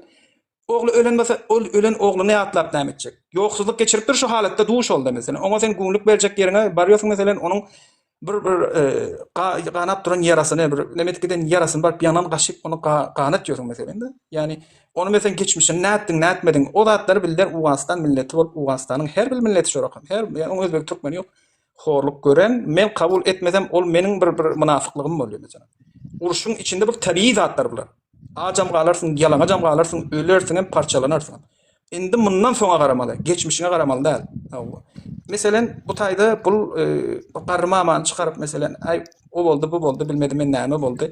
Yani onuň bir duýgusal damarynyň girip onu aglatyp şol kesip ýöreýte şol aglan ýerine zadyny getirip goýup yani ol bir bilinip edilip oturan zatda senin zihnine arka tarafına şonu yerleştiriyor mesela. İnsanlar onu görüyor Türkmenistan'da görüp otuyor. Eğer şol başka bir yerde şonun zararı bolacağını zerre şol mesela bir maksat ya da bolmasa şol video şu devlete ya Türkmenistan devletine zararlı kirese devlet çoğunda. Şu da videoda ne bir zarar gelip bilir diyse şu videonu Türkmenistan'da görünmeden etip biliyor şol adamlar da. Şunu görünmeden Türkmenistan'da görüp bilmeden etip biliyor şol. Ne için Türkmenistan'da mesela benim özümüm görüyorum. Hususan Türkmenler yorum yaptı şu aşağına. Uganistan'ın adamından mena ya yorum tam görüm yok. Gülyan ülkemiz ba, unimiz ba, munimiz ba, Hudaýa şükür etmeli. Men oturup ağladım, men öttüm. Duygusaldan giriyor sana da. Duyguların bilen oynaýaty. Yani insan bir siyaset, bir ýeke bir nemedal psikolojisi bilen hem oýnaýar. Psikolojiden bilmek gerek. Her zatdan habaryň bolmaly o zatlarda. Tere dağım, şoň sırrını edin. Şu wagt men şu temany ýürüýte gozgadym, onam sen aňdyň, içkin girdim. Çünkü bu zatlar ýürüýte edilýär. Çünkü siz tarapda video ýaýynlansa da biz tarapda paýlaşylýar şu video. Yani Türkmenistan benim şunu diýjek bolup otyňam ben. Yani onun täsiri sizinkileriň üstüne ol gidip otyň. Mena okşosan hem şol dogry garyp bar, men garyp bir zady bar bolsa şonu ýok diýmek ol bir ýalňyşlyk bolar. Sen ki bar sen näde ýok edibiljek? Garyp barmy? Bar elbet. Sen gidip bir ýaxşy ýerlerden görkezä mesela. Gerçekten bu şonu ýany ýaxşy nemeň bagly. Türkiýeden bar youtuberler bar ýok. Niyete bagly. Niyete bağlı. YouTuber 2 yıl YouTuber var ya Türkiye'den mesela Uganistan'a. Bira var ya mesela näme azık dine İslam'a yakın. Bularam onun iyi tarafına bakıyor mesela. Qarady şeriat nafız bolupdyr. O şeriatın kanunları elinden geldiğince Uganistan'da gidip oturuyor. Bir anqısı näme etýär? En bolmaz boluk yerinden barıp giriyor mesela. Pes köçelerden barıp giriyor. Nirde pislik bola, nirde çatal bola, nirde bedahlak adamlar bola. Şo taýa barıp şolar çekip şolar görkezip oturuyor. 2 ýyl YouTuberler. Olar näme etjek? Türkiýedekilerin barşynyň men niýetini bilip otyn. Atat olar näme diýär? Atam iyi yapmışsın zamanında bizim şunu ýany bolardyk diýip. Olaram oňa şükür edip otyr. O taýdakiler. O YouTuberlerden barıp oň ýerindäki onu izleýän adamlar aýtýar. Meselen gör diýär. Uganistan ýany bolardyk diýär meselen. Bular hem korkuyor, dinden korkuyor, zadydan korkuyor meselen. Dinden korkuyor. Näme üçin? Uganistan'da o durmy, onun pes köçäni bar görkezse, ýalňyş zatları birinji mesele edip onu görkezip otursa. Her ülke ýani bul jemaat, jamia bolanda onda sen bir ýalňyş bolma diýsen, onda bir sab bolma diýsen, onda bir neme bolma diýsen, onda bir ýakyllyk bolar. Bahadır belki. Näme üçin bolmaz? Bolarmy? Seret men bu temany gozgamaklygynyň sebäbini aýdyn. Çünki sen häzir näde diňläp otyň. Men bu dörende näde izarlap başladym we Türkmenistanyň baýdany görkezip Türkmenistanly haýyrsewer ýyldaşlarymyz tarapyndan diýdi. Hiç kim Türkmenistanyň içinden Afganistana kömek etmene, pul uratmana ýagdaý ýok. Uratdyňmy? Dubaydan diýip otyra. Türkmenistanly ýa-da Dubay ýok, agamjan gadagan. Türkmen bilen Türkmeni gepleşmekler hem gadagan. Çünki siziň adyňyzy terrorist diýdiler, wahhabist diýdiler. Sizler gereğin satýar diýdiler, sizler bilen gatnaşmaklyk, ölümi göze almaklyk. Bu belli bu. Indi diňläň meni. Men bu tema gozgalyp bular ýaly videolar görkezip başlan wagty, meselem forlat maşynyň üstünde yük du diýeli. Gel görkezesiňiz. Forlat maşynyň üstünde yük du. Owalar aýlanan ok, öýlere baran ok diýkine. Haýyrsewer ýyldaşlarymyz tarapyndan bir giden yük geldi, biz şulary mätäz adamlara paýlasdy, kitaby ýap. Aba gidýärdi aýal gyýlary reklama çekýär. Çağajyklary reklama çekýär. O jaýlary görýän ol ne kümede ýaşap otur, olar agladýar, eňredýär. Bu video Türkmenistanyň içinde hemme kişiň telefonda bar. Korku otular ey diýär şeriat diýäňiz, Allah diýäňiz ýere çüremiz ýok diýär. Sizde şeriat Allah, men türkmen diýip gyrýaňyz sere dow diýär. Aç adamlar. İýje gaýry sadaky otular 2 günde soň bu torýar al produkty. Öller aýdýar, soň diýär, ýene de sadaka garaşmaly bolar. Ýene de sadaka garaşmaly biri getirip bererde garaşmaly. Bunu ýürütýärdi otular. Soň men aýtdym, diýdim ki, ha, boldy indi diýdim, indi wagt geldi diýdim. Sin etdim, gördüm, baktım, ha, bu ýürütýärdi otu. Türkmenistanyň baýdanyň suratyny goýýarlar. O Türkmenistan haýyrsewerler tarapyndan produkta geldi diýerler, ýagny şol näme ady haýytlar geldi diýerler we agladyp eňredip garyp hojalykları görkezýärler. Aýalynam görkezýärler, mamasynyam görkezýärler, 80 ýaşlyk garrylaram görkezýärler, aklyklaryň, çoluklarynam, öýünam, hemme zatdan görkezýärler. Ýöne men hiç bir gowy adam görmedim ha. Baý ýaşap oturan türkmen görkezýän o wagt, garybyny görkezdiň, baýynam görkez. Sen erwedini görkezdiň, gowsunan görkezler. Sen deňlikde video çekjek bolsaň o. Onam üçin erwedini görkezýärler. Çünki Türkmenistanyň türkmenleriň gözüni gorkutmaly. Gurban olup taguty taqdim etdirmeli. Çünki Türkmenistanyň içinde Afganistanyň bir giden adamlary uniwersitetde okudyp, eklep, saklap baýdy otuýlar. Salyalga benzin nebit tatdyryp otuýlar. Gurban olar, alkyş aýtdyryp otuýlar. Eň bäkisi mejlisde çykyş etdirlerden birisi. Arka darly. Gördüňiz mi şonu? Öýden nemeden? Näme şol wagtda ýaşaýan? Kıraatda ýaşaýan. Tan ýamarçakdan onu gördüm. On ýana adamlar, olam şakşakçylardan biri. Indi hakykat diýmek gerek. Mesela meniň bir Türkmenistan dewleti bilen ýany mesele bilen hiç saýsy bilen meniň bir aýp bermedigim nämem dawamam ýok, dadymam ýok. Indi şurada bir mesele bar. Indi şol zady meniň öz eleştiri ýötürpler de mesela. Adam öňden bir açyk menelik görmeli, innan öňden batyryp görmeli şurada da. Men diýjegim şol türkmeniň bigaýrat Uwanstan hususan Uwanstandaky türkmen baýlar şunu şu görüp bilip şu zatlara el atmasa ana şolaryň bigaýat erteki gün çykyp aýtmadan meselen biz türkmençilik için öýtdik diýip aýtmadylar. Şonuň kipaýaty bar, şonuň bilmedim men nämesi bar, şonuň Arabistandaky bigaýrat pesleri bar. Şoly şu taýdaky bir 4 tane garyp sagir ýetime ýeside dulmamany bilmedim men nämäni şonu eklep bilmeden şonuň Arabistandaky adamlaryň zekady şolara bolýar, bolup ötýär süýüşi hem çykar belki şol. Başga milletlere dağıtdan bolýar. Şolar näme üçin şonu etmen meselen gelip aňry bul näme bilen men meselen ýa Türkmenistana ýa da bir özüni iýmetdirdi, da etdirdi bir siýasata ýa bir siýasy näme oýunjak boldular meselen. Ana şu barada meselen şol türkmeniň hususan Uwanstanyň türkmenleri, baýlary, baýdadalary. Awa. Türkmeniň onça garyby baýda ondan köprek baýan bardyr. Şu baýlar nerede şu haramdadalar? Nerede şolar? Ana şolara men seslenýär. Näme üçin olaryň elinden baryp tutmadyňyz? Näme üçin tek adyňyz olara bermediňiz? Näme üçin olaryň bir kemçiligi barmy da barmy soramadyňyz? Şu taýynyň, şol obanyň ýaşullary ol bilen.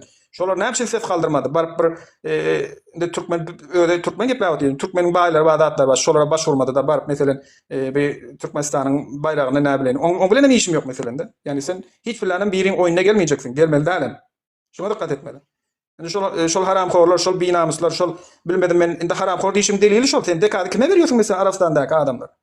Doğru değil mi? Uwanstanlylar dekady kime berýärsiň mesela? Ol bilen öz akrabaňa, ol heýç soň derwiş diýipdir. Heýçiňe garamaly, heýç diýmegem öz akrabaryň, öz dildaşyň, öz kowmyň, öz garyndaşyň bolmaly. Ol heýç soň derwiş. Sen başga adama berýärm diýip biler meselen şurada da gelip ýa biri. Özüni aldap ýörer meselen. Başga araba berýändir, bilemedim men oňa berýändir. Arabistanda köp baýlar, Dubaýda köp türkmenkiler. Nerede şol haramxorlar? Näme üçin şu taýdaky adamlardan habar tutan ýok? Türkmende ýokmy garyp gasy? Seniň zekadyň şolary bolarym bolup öterim meselen. Başyndan geçer şol adamlaryň. Üýnäm üçin salyp bereňär şolary. Şolar bir kär berip näme üçin başlatyp bereňär meselen. Bu taýda bir zat bar, ol ýörüti edilip otdy. Meselem aýdaly başga bir türkmen şolar ýaly işe başgoşdy, Taliban derrobunyň agyzyny ýumdyrdy we öňüni keserdi. Sebebi o Hiratda sizleriň adyňyzdan Türkmenistana gelip mecliste çykyş edip gitmekligi, arkadaly Hacı Serdarymyz diýip aglap, eňrep, öwgüli sözler aýdyp gitmekligi, ol adam munafyk, ol Kur'an okan adam däl. Ol Kur'an okan bir türkmen däl, ol munafyk ol. Siziň içiňizde türkmen görnüşinde giren şeytan ol. Çünki onuň meclise gelip Kur'an sowulsyny aýtmaklygy, onu alkyş aýtmaklygy, çünki aglamaklygy diýi. Näme üçin agladyň şu taýda? Özüň bir merd ogly bolan, gerçek hakyky türkmen bolan. Sen şu taýda näme sebäpli? Saňa näme sebäp boldy ki şu taýda agladyň sen mesela? Şonuň agzyna çeli doldurulan berip depip tıkanlar şonuň maşgaladyna özüne. Sen şol iş etmeli diýilen şoňa. Ya etmeli etmeli diýdirmeden öýde eder ýanyk bolan şol adam.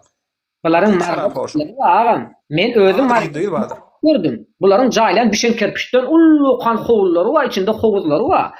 Gözeňe türkler bir giden baýlar bar. O sen agzyň açardyň. Sebäbi Afganistan we Türkmenistan ortasynda bular sowda bilen meşgullanýarlar. Benzin, salyarka we şoňa benzer saatlar we çözülmeli meteller bilen meşgullanýar. Çünki Hıratda Türkmenistanyň ilçihanasy bar. Ýani ýyllanyň başı bar. Ben yaşadım. Heratda yaşap ettim. Öldüm. Baş tutaydı.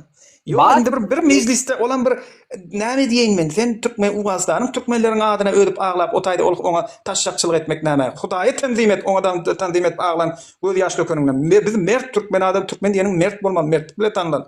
Biz Türkmen halkı dünyada en bagtly milletsiniz diýen ýalydy.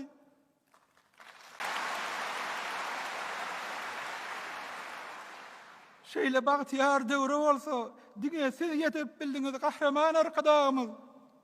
näme diýen paşa adam ýani onu ýany bir neme etmeliler mesela. Şol hakyky adyl paşa bolasyn. Hakyky adyl dälige ol belli mesela. Dünýä belli. Men ýa seniň aýtmaňa gerek däl. Ol adyl dälige dünýä belli mesela. Pes şol adamy tanap bilip edip otyrkan sen baryp otaýa barjak, ağlajak, onam Uwazlanyň türkmenleri diýjek. Ay sen haramzada ekeningde. Sen bir haramxor ekeningde. Familiň bilen maşgalan bilen. Bolýa ola bardy Türkmenistanyň mejlisinde çykyş etdi, aglady, eňredi, gurban ola alkyş aýtdy. A sizinkileriň köpüsi onuň videosyny paýlaşyp, beýlenip, beslenip böler o Afganistan. Jahil de men ýa aýtdym sana ýa jan dogun men sana aýtdym. Bira jahil bar, jahil hem bir işe uğur olur. Näme gepin hakykatyny yeten ýoklar mesela.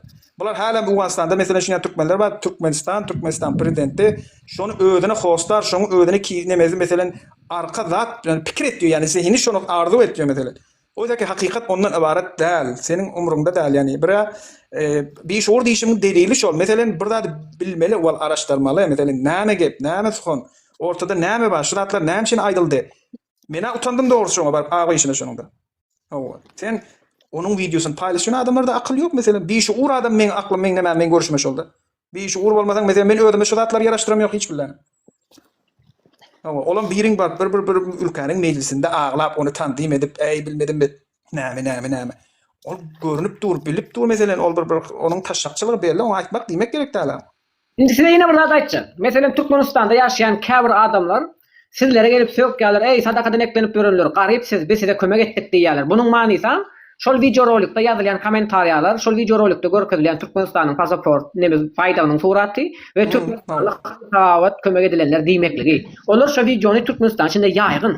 Görýärler, öwrenýärler, sizden bäde men türkmen diýip gyýrýaňy da gelip sizlere sadakadan semrän diýýärler. Seni diýýär, meniň janyma ýakyn okşol çünki meniň türkmenimi nirdäki bir Hudaý uran o Krasna armiýanyň dölleri gelip sizlere sadakadan semrän, sadaka bilen ýaşap görenler, biz sizi ekläp otyrys, biz size kömek edýär, biz size gaz berýär, biz size tok berýär diýip sizi kimsidi otyrlar. Sizi bir mätäşde ýaşaýan ýaly edip otyrlar. Gözeňe türk görsäň men diýän da o. Dogonjuk görün bak siz men türkmendik diýýärňiz. O dogrymy? Hani özbek barmy diýdim. Afganistan içinde şuydu. Özbegini maskara edip dünya yüzüne sadakadan eklenip oturulan özbek diýip görkezlermi diýdim. Emma bizi maskara etdiler. Mesela men gördüm şu videonu, men oturup ağladım, gaharym geldi. Çünkü menin näme üçin men gaharym geldi? Meniň elimden hiç zat gelen ok. Gelýän adamlar eden ok. Gözeňe türkür, gaýta olary maskara edýärler. Etjekmi? Görkezmäne ede o. Bir video goýdum, iki video goýdum, onuň dogary bilen o. Gaýta çumur işten ulmana başlady. İçki duýgularymyzy gozgap, bizleri şeriaty bildirip başlady o. Doğru. Men indi bärde men aýtdym o barada men Türkmenistany melamat etjekler Türkmenistanyň gelen datlary hiç adam melamat men börde melamat etjek adam näme şu datlary şu Uwazstanyň bilmedim men öýden bilmedi baýda diýip ýören şol adamlar görmedim.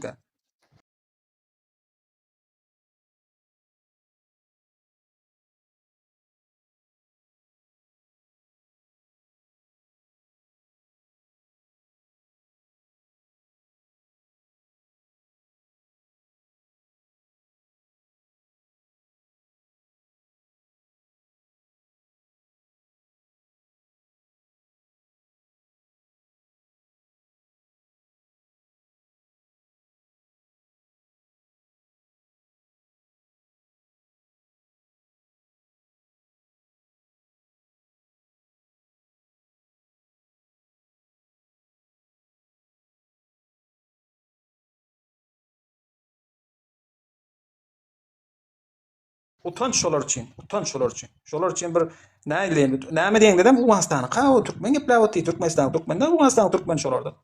Sen Uganistanyň Türkmeni şöyle dünýä şonu seni şöyle tanıdyp otdy mesela. Sen bir näme diýen utanç berici daha şol bildi. Emmesine däm ol.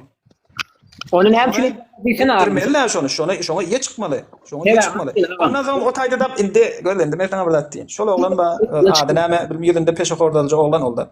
Men Ol adamlar näme diýen? Olar şundan pul alýar, komissiýon ýeýär şolatlardan da. Olam perde-i ruzgaryny şoň bilen edip otdy. Gudarany şoň bilen haýdap otdy.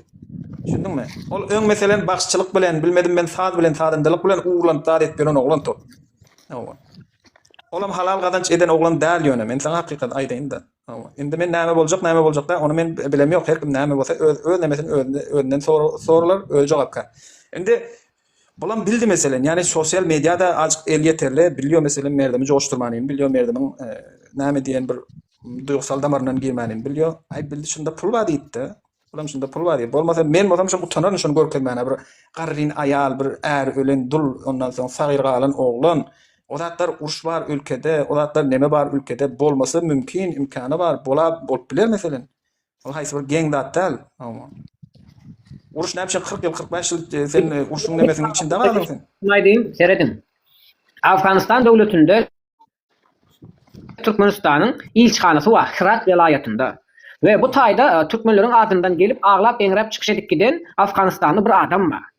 Bu adam meclise barıp arkasına savursun edip ağlaya, ondan soňra Afganistana gelip bir giden garyp gasarlar görkezip başlaya. Bir giden garyp gasarlar görkezip başlamakla we bu TikToker, blogger öňe sürmekle onun aşağında ullu kanır proje var. Aslında gatullu kanır proje var. Bunu bu Emir Han diýil, ýa Emir diýip ýazyp dudamadyň şurada farsça. Senem geldiňden bildin bunu. Çünkü men işten girdim muňa. Sen bunu bilip otdyň. Men bunu ýürüýti aýdan man bilip otdyň. Näme üçin? Çünkü men şu arketegi bozjak bolup otdyň. Bu arketek bu. Bu Türkmenistan hökümeti tarapyndan düzülen bu. Çünkü o taýdaky ilçhanada KGB sisteminde bilim alan adamlar işleýär. Olar siziň agzyňyzdan girip götüňizden çykyp biläjek köpli adamlar otdy. Elinde bir giden mümkinçilik bar. Çünkü bular näme etmeli? Türkmenistandaky türkmenleriň gummol gurban ulu diýen sözüniň öňüni almaly. Şuňa çünkü Allah ýerinde goýup otyrlar. Mesjitler, medreselerde gurban ulunyň ýazan kitabyny wagt edip otyrlar. Ýokarda Allah serdar diýip otyrlar. Yani Allah'a şirk koşup otyrlar. Ondan Afganistandaky türkmenleri kontrolda tutma. Çünkü sizleri kontrol edip bolmaýar. Näde kontrol edýärler? İlçhananyň üstü bilen, siziň baş tutanlaryňyň üstü bilen, TikToker bloggerleriň üstü bilen, siziň garyplygyňyzy görkezip Türkmenistandaky türkmenleriň gözüni gorkutmaly. Şeriaty ýigrendirmeli. Indi şu wagt bir sosial media döwrüde, indi sosial ulanlar döwrüde indi şu wagtlardan bir pidaly şu wagtlar ulany bilseň, gaty pidaty bar. Meselem şundan bir akyl bilen zat bilen ulany bilseň, indi şu 2-3 gün içinde bir Hindistan'da bir siyasi neme turdy. Senin habaryň barmy ýokmy bilmedim mi? Hindistanyň meclisinde meclis başgany endi meclis başganyna da bir hili bir giden itirazlar zatlar o bolmady, bu bolmady. Demokrasi ülkesi Hindistan gerçekten demokrasi ülkesi. Ba hatalar zatlar bar. Ondan soň bu meclis başgany diýdi şol işsizlik barada muňa neme berdiler de. Sonra etdiler. Näçe men işsizlik köp ýaşlama iş eden ýok. Iş tap beriň da dediň diýen boldular. Ay bulam diýdi şu günkü ýaşlar diýdi iş etmänin halan ýoklar diýdi. İşlemäni halan ýok. Bular vlogger boljak diýdi. Bular YouTuber boljak, bular diýdi TikToker boljak diýdi. Bular aklynda şu bar. Bular diýdi kokroş diýip. Kokroş diýmek näme diýen? Bir de nan hörek diýýär mesela. Sizde näme bilmedim men. Bir neme bardyr bir nan hörek diýmek eşek ýastyk ýanda da bir. Bir diýýärler nankör. Nankör. Bulam diýdi şol işsiz beýkar adamlar Hindistandakylar diýdi. Bular diýdi nankör diýdi hemmesi. Şoňa men getdi bularda. Soňam biri ýaş oglan, siýasatda okap ýören oglan, bul çykdy da biz diýdi hawa biz nankör diýdi. Gerçekden biz nankör diýdi de bularyň hylafyna, bularyň garşysyna bir siýasy ýürüş, bir siýasy partiýa bolup çykdy. Bu munyň bolup geçeni häli bir hafta bolanýar. Bir haftanyň içinde şol oglanyň Instagramdan, sosial mediadan takipçileri öyleki partilerin takipçilerinin 2 katına ulaştı. Yani bir haftanın içinde bu oglanyň Instagramda, sadece Instagramda 22 milyon takipçi geldi bana. Şunça destekçi taptı. 22 milyon. Yani bir günün içinde 22 milyon, yani bir haftanın içinde 22 milyon bana takipçi geldi. Bulam indi sosyal medyadan durun yerine siyaset yürüdü oti. Biz seçime girecek, biz siyasete girecek. Yaşlar bol. Beni yaş bol. Qarra adam bol, uş gören, bilmedim ben nämet beren. Öňkü siyasetçiler goşşak däl. Diňe 30'dan aşak, yaş 30'dan aşak bolmaly. Şuna siyaset görçek. Näme etjek? Etjek işler näme aýdyp berip otyr mesele. Awa nirde rüşvet bar, o taýym barmaly, basmaly. Şonu video bilen, dat bilen subut edip muny işinden aýyrmaly. Ondan soň nirde bilmedim men näme ýaman işler bolsa, bir kanun işler bolsa, şunu barıp basmaly mesele. Şonu subut etmeli, ondan soň ony işten aýrmaly, çykarmaly, ýerneden bizden öýlerinden bir giýmeli şoň. Awa şonu ýany hareket bolupdy meselen de. Ondan soň şu sosyal medyanın insanlara ister istemez täsiri var insanlara. Muňa öňüň alwan bilmiyor köp ülke. Täsiri var mesela. Indi diýsen 17 ýaşar, 15, 16, 17 ýaşar olanlaryň elinde telefon. Şu telefonuň telefon arkaly sen mesela şolara ulaşyp bilýärsiň. Awa şolara sesini getirip bilýärsiň. Şolaryň pikirini, görüşlerini üýtgerip bilýärsiň mesela sen. Çünki sen mantykly bir zat ortağa goýsaň, insanyň tabiaty şol mesela. Mantyk bilen bir mantyklary saýgarlap biler ýanyk Allah Taala şoňa şol özellige beren. Awa muny ana börde senin wezipeň şol ki mesela dogry bilen ýalňyş şolara düşündirip bermeli. Sen arkaňda durur ýa. Ama dogruları, ýalňyşlary aýdyp bermeli. Akylly bir şekilde, mantykly bir şekilde muny ortağa goýmaly. Ortağa goýan pikirime temama näme diýdiň indi? Dogry, men %100 goşulyp otyryn şoňa. Men sana aýtdym men. Sen bu zady diýdiň, damardan girdiň diýdim men sana. Aýtdym ýa. Men ýöretip otyryn, seni bilip otyryn. Ýöret. Men şonu özüm hissetdim çünkü. Köp wagtdan bäri men onu hissedip bilip näme men komentlerine girip okap gördüm näme? Men aklyma şol geldi. Meselen, bu Türkmenistanyň raýatlarynyň içinde şol täsiri döretdi. Bulara aç ama bularça däl. Näme? Bular aç ama bularça däl. Awa. Biz bularça däl ekeni biz şükür etmeli. Halymyza şükür etmeli. Gör bizden beterden beteri var diýdirjek bolýar-da. Dogry-da? Beterden beteri var. Näme üçin beterden beter? Ýaxşydan bar, onam gorkady-da. Awa, ýaxşydan bar, onam bilmeli, onam gorkady. Beterden beteri gör. Yaman bilen nemetmeli däme. Oňa gitsen aşağı çeli gidersin mesela. Onda sen öýdüňe haýwan bilen deňäp bilerdiň mesela de. Haýwanlaryň ýagdaýy ýaşaýyp görüşe. Onda sen insana soňçda sen insan en ýaxşylaryň en gowlaryna laýyk mesela. Hak etdi. Batayda Tamam sen nämäni fark etmeli mesela. Birincisi şu nämäni derk etmeli. Näme üçin sen ol näme üçin o ýagdaýda sen näme üçin o ýagdaýda bolmaly däl. Onam soň bilmeli mesela. O taýda uruş bolupdyr. O taýda ýakyn bolupdyr. Ana o ýagdaýda bolup biler. Ama sende uruş ýok, hiç alada ýok, zat ýok. Sen näme üçin ondan sahal ganimat mesela. Dogry-da? Ondan sahal ganimat. Sen näme üçin ökderip bolmaly däl. Mesela meniň video roliklarymı dinläp sineden bolsaň, men her ýerde gaýdýandyr. Afganistanda uruş boldy. Biz asuda asman demokratik döwlet ýönetmegi üçin aşden söýüp köp kullanýandyr. Çünki men bulary görüp otyryn. Yani onu halk köpçüligi görenok.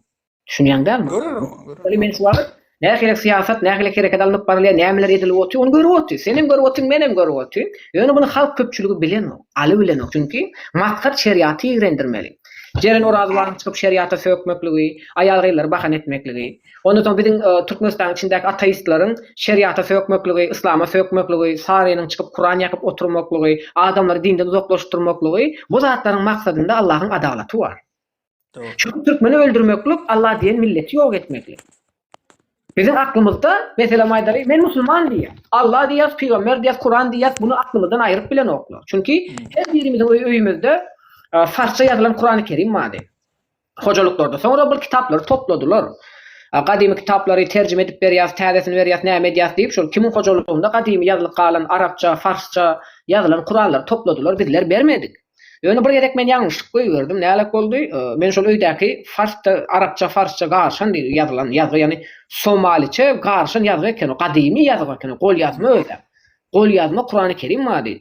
Osmanlı dilinde diýämi, çünkü köpüsi terjime edip bilen o eken. Ondan şol Osmanlı dilinden galan farsça da garşan diýdi, arapça da, Osmanlyça da garşan gadymy gol ýazma kitaby bir sanak müftä ertip berdim. O müftem fars ekeni. Fars ekeni bilýärmi? Müftü fars gözüňe türkür. Indi men giýje ýatyp bilmedim, aý düýş görüp gaharlanyp bardım 3 günden soň. 3 günden soň bardım da diýdim ki sana diýdim Kur'an getirip berdim diýdim. Oşon terjime edip ber diýdim, okap ber diýdim. Näme etdiň diýsem, men senden Kur'an alamok diýdi ýanky. Oşon men näme etdim ýanky? Burs üstünde bile öýüniň içine girip gittim, getir ber kitaby diýdim. Häzir öldürýän sen diýdim şutaýda. Ay bunyň bilen gyýyk tawak boldyk, bunyň öýüniň men gitmeýän diýdim. Bar çagyr diýdim. KGB'ni çagyr, Kenbäni çagyr, polisiň çagyr diýdim. Sen kimiň ogly diýip başlady da. Sen kimiň ogly diýip başlady. Men gitmeýän diýdim. Ay soň muňla tutluş uğradym bolýan. Bir giden kitaplaryň aşagynda gizlä goýupdyr eken şu men kitabymy. Indi kitaby aldım. İçini açmana gorkýan.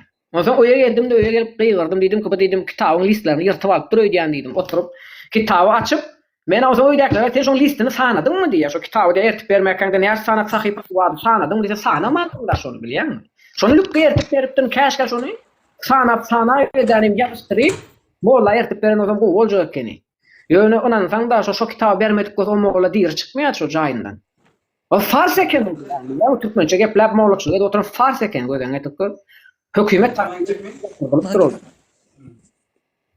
Ya o zatlar näde biljek? Gözen etip ne edip biljek o zatlar sen. Soň men oturup sonra ýaşullardan zatdan sonra biýde soň olar aýtdy, "O" diýdi, "Bu müftülerin hemmesi KGB'ň adamlary" diýdi. "Bular ýöretip goýulyp" diýdi. "Bular gidip ol Eýrandan ýeneden bilim alyp gelýärler" diýip hökümete hyzmat edýärler diýdi. Sen näme edip birden ýaşullar soň maňa aýtdy diýdim, "O geçen men diýdim nira bar sataşdym." Tekler men Şol. Indi men öňümden bir video çykdy geçenlerde. Türkmenistanyň tanylan mollalaryndan biri de elbetde şol. Bul mesela nemeler ama näil diýin. Pirlerde atlar ama kan halan ýok eken. Ýa. Ýöne döwlet barada näme diýerdik? Döwlete bit at diýilen ýok. Oysa ki döwlet bit at şowat. Türkmenistanyň döwleti. Soň bu näme diýer? Gölen diýer, doganlar diýer, ülkemiz asuda diýer. Hemmelat baga bizde diýerdi. Başga ýurtlara bir misal berýär mesela. Görüň diýer Suriýa, İran, Irak bilmedim men näme. Şo uruş bar ülkelerde. Şo uruş bar ülkeler diýip aýdanda şo aýtmaly öýde diýip şonuň mollanyň mesela. Kim hak tarapda, kim nahak diýip şonu aýtyp bermeli. Dene o şükür etmeliler. Aýny weziyet sen başga adam gelip biler. Öňe şükür etmeliler mesela. Sen aýtmaly milletine gör diýmeli mesela. Arap ülkeleri diýende mesela ya Uwastan diýende ya bilmedim men haýsy ülke. Bira hak bardyr, bira haksız bardyr mesela. Şol haksız kim, hak kim? Kim kime tejawüz etdi? Kim kimin üstüne sürüp bardy? Uruş başladan kim? Şona mı aýtyp bermeli? Yani munyň musulmançylyk bilen bagdaşyk ba meselen. Munyň şeriat bilen nemesi ba meselen. Ya cihat barada bir zat bilen de Türkmenistanda. O belki o sebäp gadagan bolsa Türkmenistanda. Şonu aýtmaly meselen. Şu adamlaryň hakkı sowunmagam cihat meselen. Cihat diýen bilen cihat söýlügiň manysy gaty köp.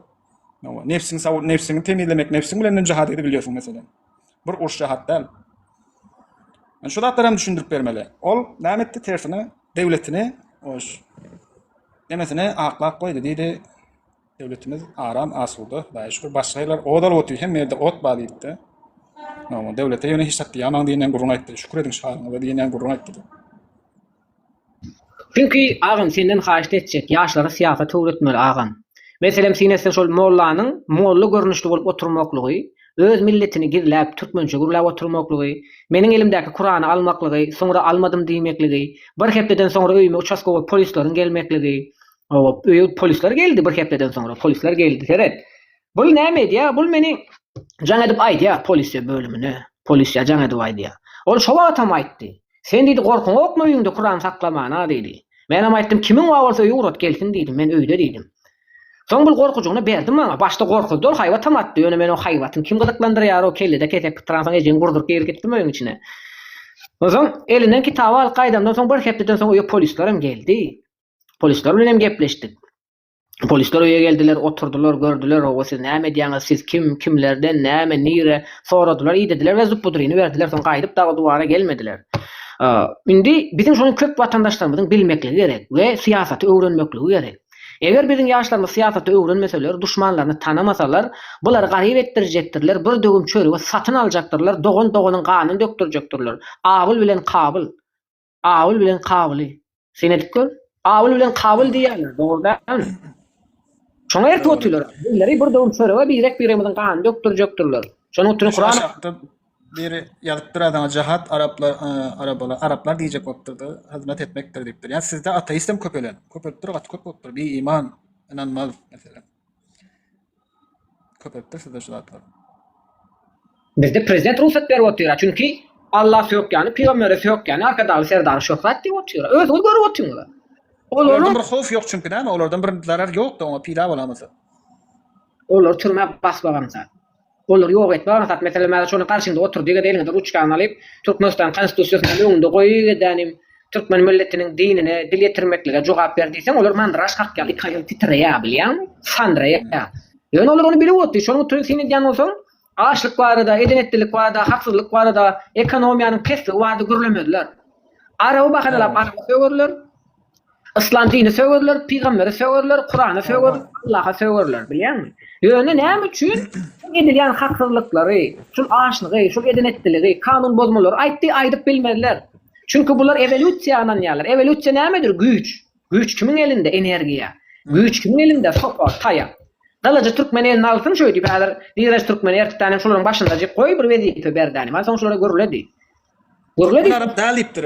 Bir yo çağan söýleýän sözlerem bular men täsir alýan şurada meselen. Men ýokary alýardym meselen ýaýyna Türkmenistany hususida, hususan Türkmenistany. Ya senin adyň sorarlar, senin gerçek dogry adyň näme, hakyky adyň näme? Diriliş bir söýle bada diýip seni o sorak berersiň meselen. Aşyndan birde çykaryp ya Allah, ya Huda diýip ýene sen näme dersiň meselen? Senin adyň näme? Sen näýledin?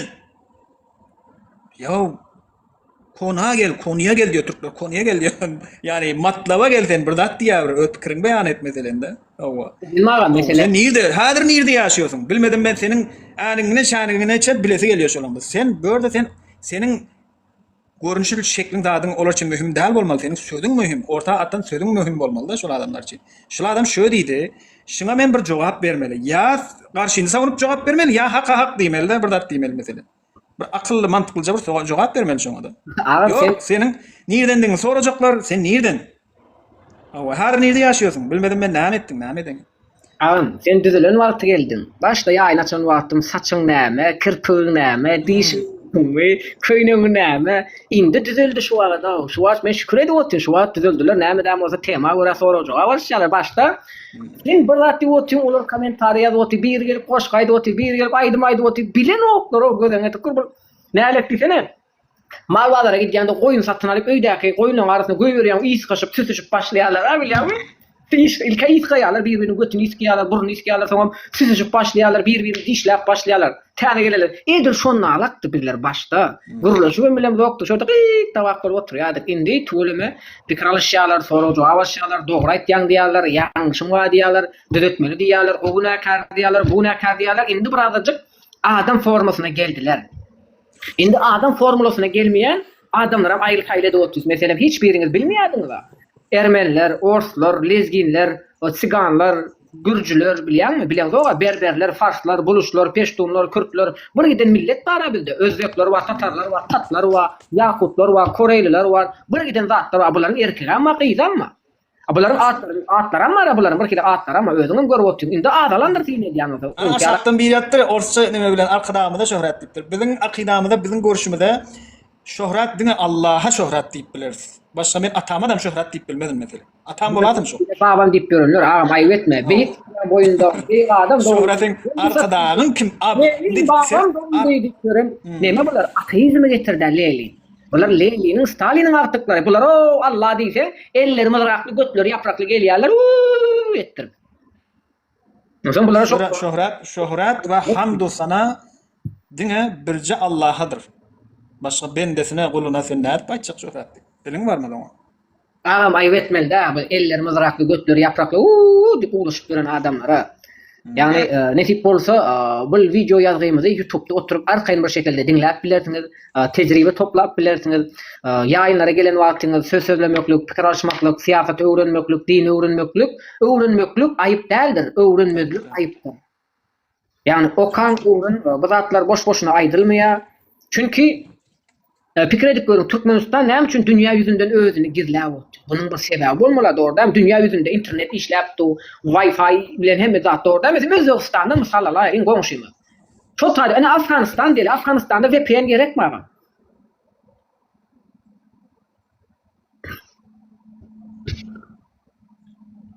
Yo, indi bir nemeden gözlärinde Afganistanda şu wagt men bir dat diýdim, gerçi sen öýdüňem şoňa nemetmersin yani belki şoňa diýersin ki ýok munyň däl diýip aýdarsyň ama men näme de bolsa gören datlarymy aýtyp beren sana. Meselen Owganstanda şunu aýdyp bilýär meselen bir adam. Geçenlerde bir özbek üniversitede okup ýörün bir özbek.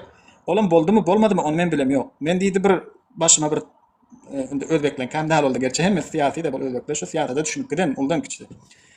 Şunu diýdi okuwa bardım şunu giýip diýdi de başyma goýup bardım taxyan diýdi. Bu näme diýip sorady we Talibanyň birinji adamy şol dersde datda yani Bul diýdi men ýüzüme diýdi bir şapat urdu diýdi. Mundan soň sosial mediada çykyp hemme ýere dargatdy. BBC'de gürledi. Endi şu zady Türkmenistanda edip bilerdiň mesela. Ya şu zady Türkiýede hem köp zatlar bastyrylýar. Ondan da şara mesela köp zatlar şuňa zatlar Uganistanda ýüze çykýar mesela. Şunu durdurup bilen ýok yani Talibanlar.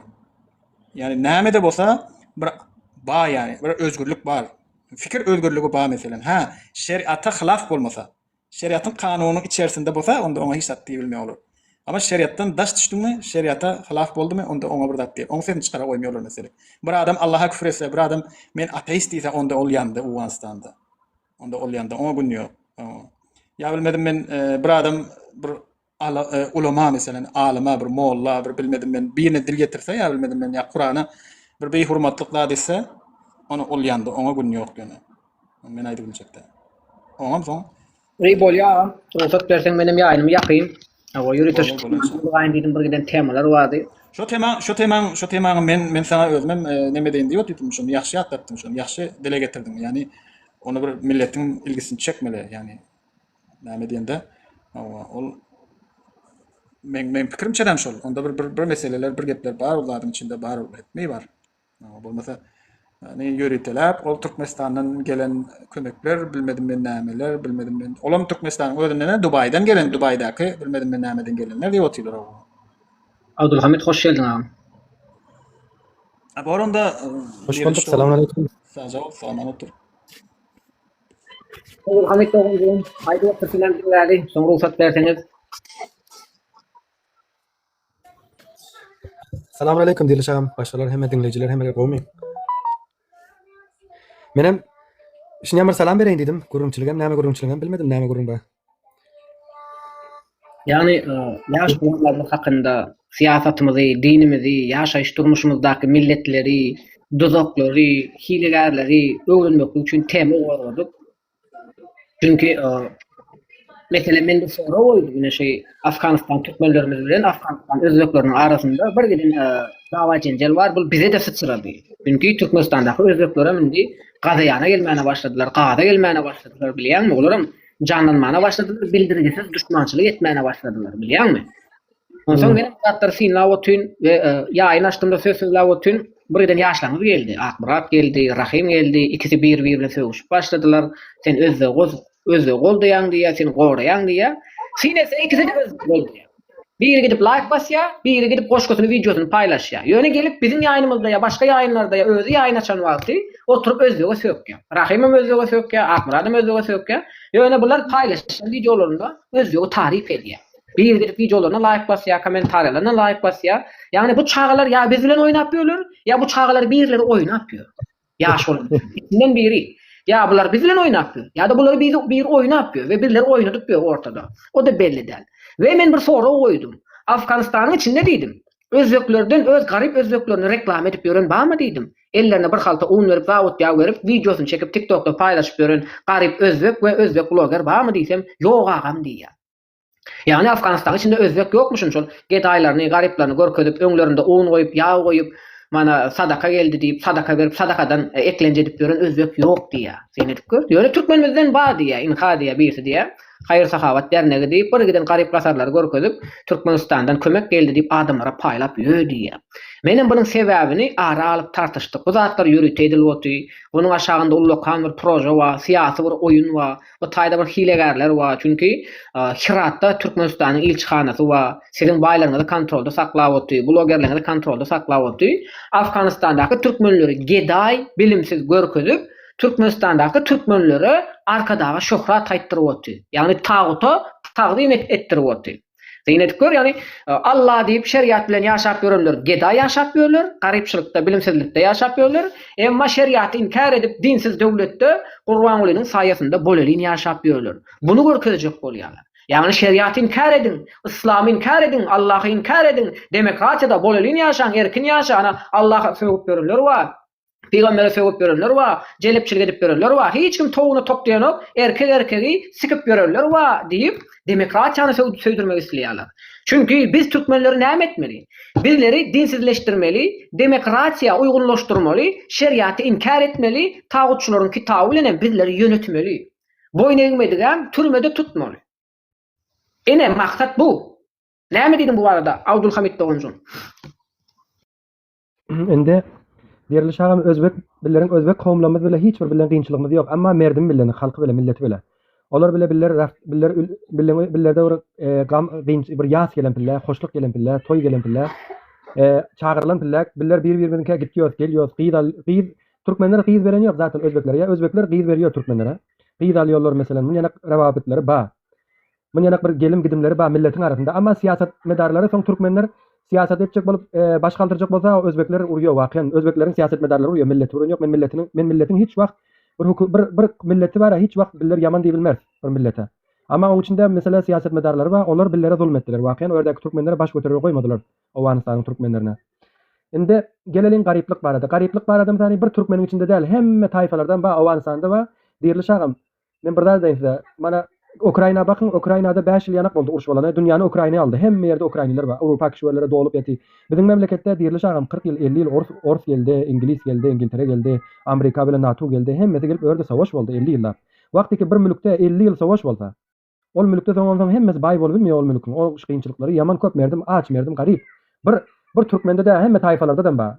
Amma indi bazen izlamadyklary üçin gelen ýokdur. Özbekleriň içinde de ba, Tajikleriň içinde, Paştunlaryň hemmesiniň içinde ba garyplyk ba, amma ol şeriat ýöretýär diýip, islam öýerde bir az güç ba diýip ol garyp bolamyz ýok bilýär. Bilen ki ülkemizde 40 ýyl savaş boldy agam. Öýerde ogul Rus geldi ya, Rus gelen bile 2 milyon nefer öldürdi Awganystanda. 2 milyon raýat öldü. Mesela bir oba gelýär Orslar, bir oba gelýär, onuň içinde bir nefer bar bolsa mujahidin diýip bir nefer. Şu obada beste obanyň hemmesini atu etýär. Atu düşýär olma. Atu etýär. Bir çetin öldürýär. Towuk, tawşan, goýun, inek. Ödüp biller bir nefer bar bolsa, ýa-da bir däne salat tapylsa, bir çetin öldürýär. Ketde, garry, kiçe, ýaş, gyz, gelin, towuk, tawşan hemmesini öldürüp gitýär. Onuň için 2 milyon biller örde şehit berdik biller Orsun wagtynda. Soňdan Amerika geldi. Munda da köp insanlar ölkütdi. Kança insanlar öldü. Onuň için billerin kişi ölmedi. Onuň için fakir galdy. Näki şeriat ýöretdiň için. Onu amma millet bilen ýok da. Başga näme diýär hukumetde? Medialar olaryň ellerinde, hukumetleriň elinde. Hukumetler näme diýär? Bularyň ülkesinde şeriat ýörüyor, bak hemmet aş diýär. Düşündirdin mi? Merdimi ödüp aldy aparýarlar. Biller dinden uzaklaşdyryp, billeri sekularizm, billeri näme dikip barýarlar. Ýoldan çykyp gitip barýarlar. Amma biller ona näme etmeli? Azajyk bir azajyk hoşyar durmaly. Onuň için hukumetleriň bir etýän habarlaryna, tabligatlaryna inanmaly däl. Onuň için bile bolsa bilen ortamyda goýulan sınırlary, biller nämeden bolsa Türkmenistanda bolsam, Awganistan türkmeni bolsam, İran türkmeni bolsam, Özbekistan, Tajikistan hem ýerleriň türkmenleri bar. Bir sınırlar bilen ortamyda bar. İnşallah bu sınırlar bir gün bolar göteriler, biller bir-birine ýetişer, bir-birine gojaklar, bir-birine söýer inşallah. O günler hem gelir. Men düşünjem şunu ýanak berýär. Ata dogry aýtýan Doganjun, bul Allah diýen türkmenleri yer ýüzüne maskara etmeklik. Dünýäni ele geçirip imperator uran türkmeniň aýal gyzlaryny Turkiýa getirip kotok ýuwduryp pul gazandyrmaklyk, jelepçilik edip çağa eklemeklik, bir dögüm çörek üçin namusyny, mertebesini satmaklyk. Ýani bular bizden aralýar aslında. Çünki biz türkmen diýäsä bularyň jynlary atlanýar. Sebäbi sen men türkmen diýen, Selçuklyny agdaýan, sen men türkmen diýen, Osmanlyny agdaýan, sen ermenleriň, farslaryň yarasyna duş sepýän. Meselem Orset bizi basyp aldy, gardylar, sürgün etdiler, atdylar, işanlarymyzy, mollalarymyzy, hojalarymyzy asdylar, sivre sürgün etdiler, katliam etdiler. Niçe mirzatlar etdiler, dinsizleşdirdiler, ateizme getirdiler. Dogry dälmi? We o näş respublika döretmeklik üçin permana gol çekilen wagty Azerbaýjan, Tajikistan, Özbegistan diýen döwletler döredilende käbir milletlere özbek diýip pasport berildi. Ve bizdäki özbek bolmadyk milletler Özbegistana gidip men özbek diýip pasport aldylar we Türkmenistanyň territoriýasyna gelip ýaşamana başladylar. Çünki serhet ýok. Bizler SSR-e bagladyk. Sowet Soýuzynyň Sosialistik Respublikasydyk.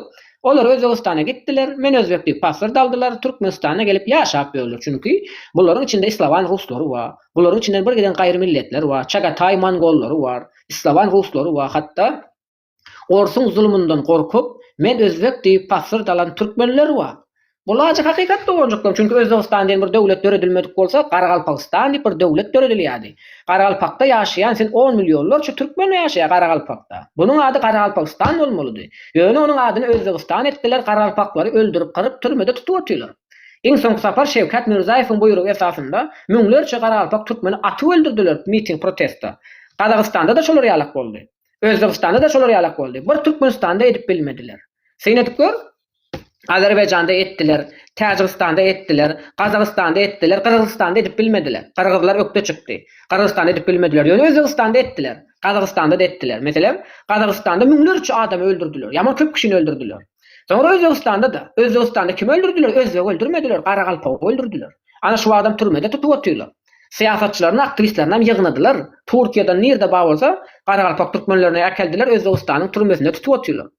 Seýnet köp dünýä ýüzi Özbekleri reklam edip başladılar. Hatta bizim siýasatçylaram Özbekleri övmäne başladılar. Ay Özbekler öyle, olur öyle. Sonra Türkiýanyň telewiziýa kanalynda bir ýörüti är aýaly görkezdiler. O Mügandyda sonra on är çykyp ötünç sorady tüm Özbeklerden. Sonra ol aýal men çykdym diýdi. Bunu ýörüti edip otyrlar. Bilen aklymyz bilen oýnap otyrlar. Men tanap otyrym bularyň kimliklerini. Çünkü bular men Özbek diýip krasny neme gyzyl pasport aldylar, orok çekişdi gyzyl pasport aldylar. Men tanaýan bulary. Bulara men tanaýan, menen bular tanaýan. Kimliklerini gaty utanaýan. Çünkü bular orsun orok çekişli gyzyl pasportyny aldylar men Özbek diýip.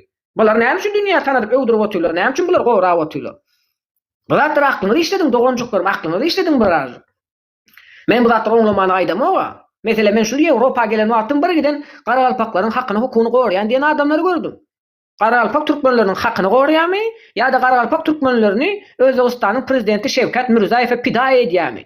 İmamoğlu Rahmanow, Şewkat Mirzaýew, Gurbanuly Berdimuhammedow bular täjik kökenli fars. Bular KGB sistemasynyň adamlary, kommunizmiň adamlary, dinsizligiň adamlary. Bizim ata-baba düşmanlarymyzyň ýetişdiren kelle keserleri, galtymenleri, mafiýalary. Indi o da Xitayň eline geçip otyrlar. Çünkü o Putin kidat etdi, Xitay geldi, Xi Jinping geldi. Xi Jinping'iň gujagynda gelipdi. Gurbanuly oňlamany Vatikana gitdimi? İngiltere barıp kral bilen görüşüp gaýtdy, papa bilen görüşüp gaýtdy. Näme üçin gitdi ol İngiltere? Vatikana näme üçin gitdi? Bilýäňizmi? Kral bilen görüşüp gaýtdy. Gyýdy bilen bile gitdi. Kime hyzmat edýär bular? Bir gaptalynda demokratlar, bir gaptalynda kommunistler, bir gaptalynda da dinsizler. Hindistan bilen köp hudaýly Çinler. Birinkiler nämäni bilýär? Sapar Murat Türkmenbaşy 1993'de, 93'de ýa-da Baýdak bayram döredilendi 19 fevralda. Kabul edilmedik wagty, şonuň guruluşuna näme üçin Hindistan gatnaşýar? Sıgra Hudaý diýip beren Hindistan näme üçin Türkmenistanyň baýdagynyň döredilmekligine gatnaşýar?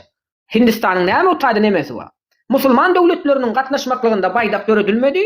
Musulman däl adamlaryň toplantysynda Türkmenistanyň ýaşyl baýdagy döredildi. Bunyň sebäbi nämedi? Çünkü Türkmenistan Türkmeniki bolmaz diýildi. Şeriat bolmaz, dinini ýaşap bilmez, türkmençiligini ýaşap bilmez diýip bulara prezident getirip bellenildi. Düşündiňiz dälmi? Sapar Murat ýolundan çaşdy, etme zatlaryny etmedi, türkmenleri birleşdirip başlady, Dünýä Türkmenleri diýen dernek kurdy, ýagny ul lokal gurama kurdy. Bunyň özü meýdan okumaklyk. Seniň düşmanlaryna meýdan okumaklyk. Çünkü ýekece lider şol. Dünýä Türkmenleri diýip neme gurama açdy. Tüm Türkmenler bilen dogan ganymyz bir, Türkler bilen biz bir bolmaly diýip alfabetimizi değiştirdi. Bizinki orçça alfabetdi. Bizim elipbimiz var, bizim elipbimiz Rus elipbiydi. Bizim Rus elipbimiz aýyrdy, İngiliz alfabetine geçti. Bizler dedi Türkler bilen dogan diýdi, dilimiz hem hatymyz hem bir bolsun diýdi. Ve Dünýä Türkmenlerden gurama kurdy. Adamy öldürdüler. Adamy derre öldürdüler. Men size aýdýan, Türkmene hiç kim kömek etmeýär. Dernek, diaspora gurdurmaýar. Bu gurulan dernekler, diasporalaryň bizim gözümüzü boyamaklyk üçin, aldamaklyk üçin, götümüzde çöp ötürüp uklatmak üçin. Näme diýdiň bu aýdanlaryň barada, Abdulhamidjan?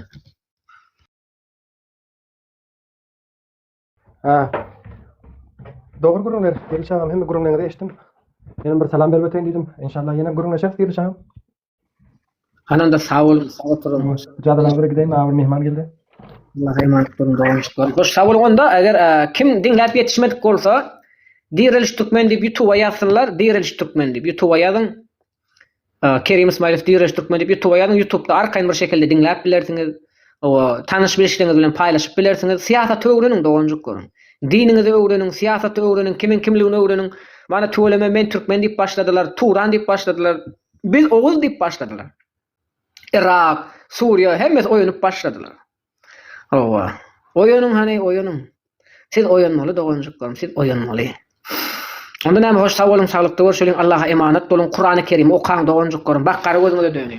Ey Muhammed ümmeti. Ey Allah'ın gullary. Ya galiba illallah, ilaha kelimetullah ýolunda, Allah'ın birlik ýolunda. Gelin agdy bir bolalım, bir bolalım. Owa Allah'a iman edip Kur'an-ı Kerim okalyň, Kur'ana sarılalyň, düşmanlarymyzy tanalyň, munafyklary, müşrikleri tanalyň. Owa birek kömek edelim. Birek golda alyn, gora alyn, agdy berlikde Allahyň islam dinini dikeldelin dogonjuk görüm. Türkmeniň başga görevi ýokdur. Türkmeniň başga görevi ýokdur. Eger taryhyny bilseňiz, türkmenler hemişe at üstünde şehit dolandyr. Bunu unutmaň dogonjuk görüm. Şonuň üçin guluň eskeri bolmaň. Allahyň eskeri bolun. Egerde biziň milletimiz at üstünde şehit bolýan bolsa, bu da kaderine ýazylan bolsa, siz birleriniň eskeri bolmaň. Gululluk etmeň. Siz Allah'a kulluk edin, Allah'ın eskeri olun. Ey Türk iman milleti, Peygamber ordusu, Allah'ın yeryüzündeki kılıcı. Siz kulluk etmeyin, tağutu inkar edin, Allah'a iman edin, Allah yolunda hareket edin. Demek bizim kaderimizde bu yazılan olsa. Kaderde bu vardır doğancuklarım. Çünkü sizler kim iman edenler? Aklınızın yetmeyen, gözünüzün görüp bilmeyen, tek yaratıcı olan biricik Allah'a görmezden iman edenler, Allah'ın periştelerine, Allah'ın peygamberlerine, Allah'ın kitaplarına, Allah'ın kaderine, Allah'ın kıyamet gününde diriltecektiğine. Sizler iman edenler doğancuklarım. Şonu oturun, sizler kadere de iman ettiniz. Bizim kaderimizde ne vardır?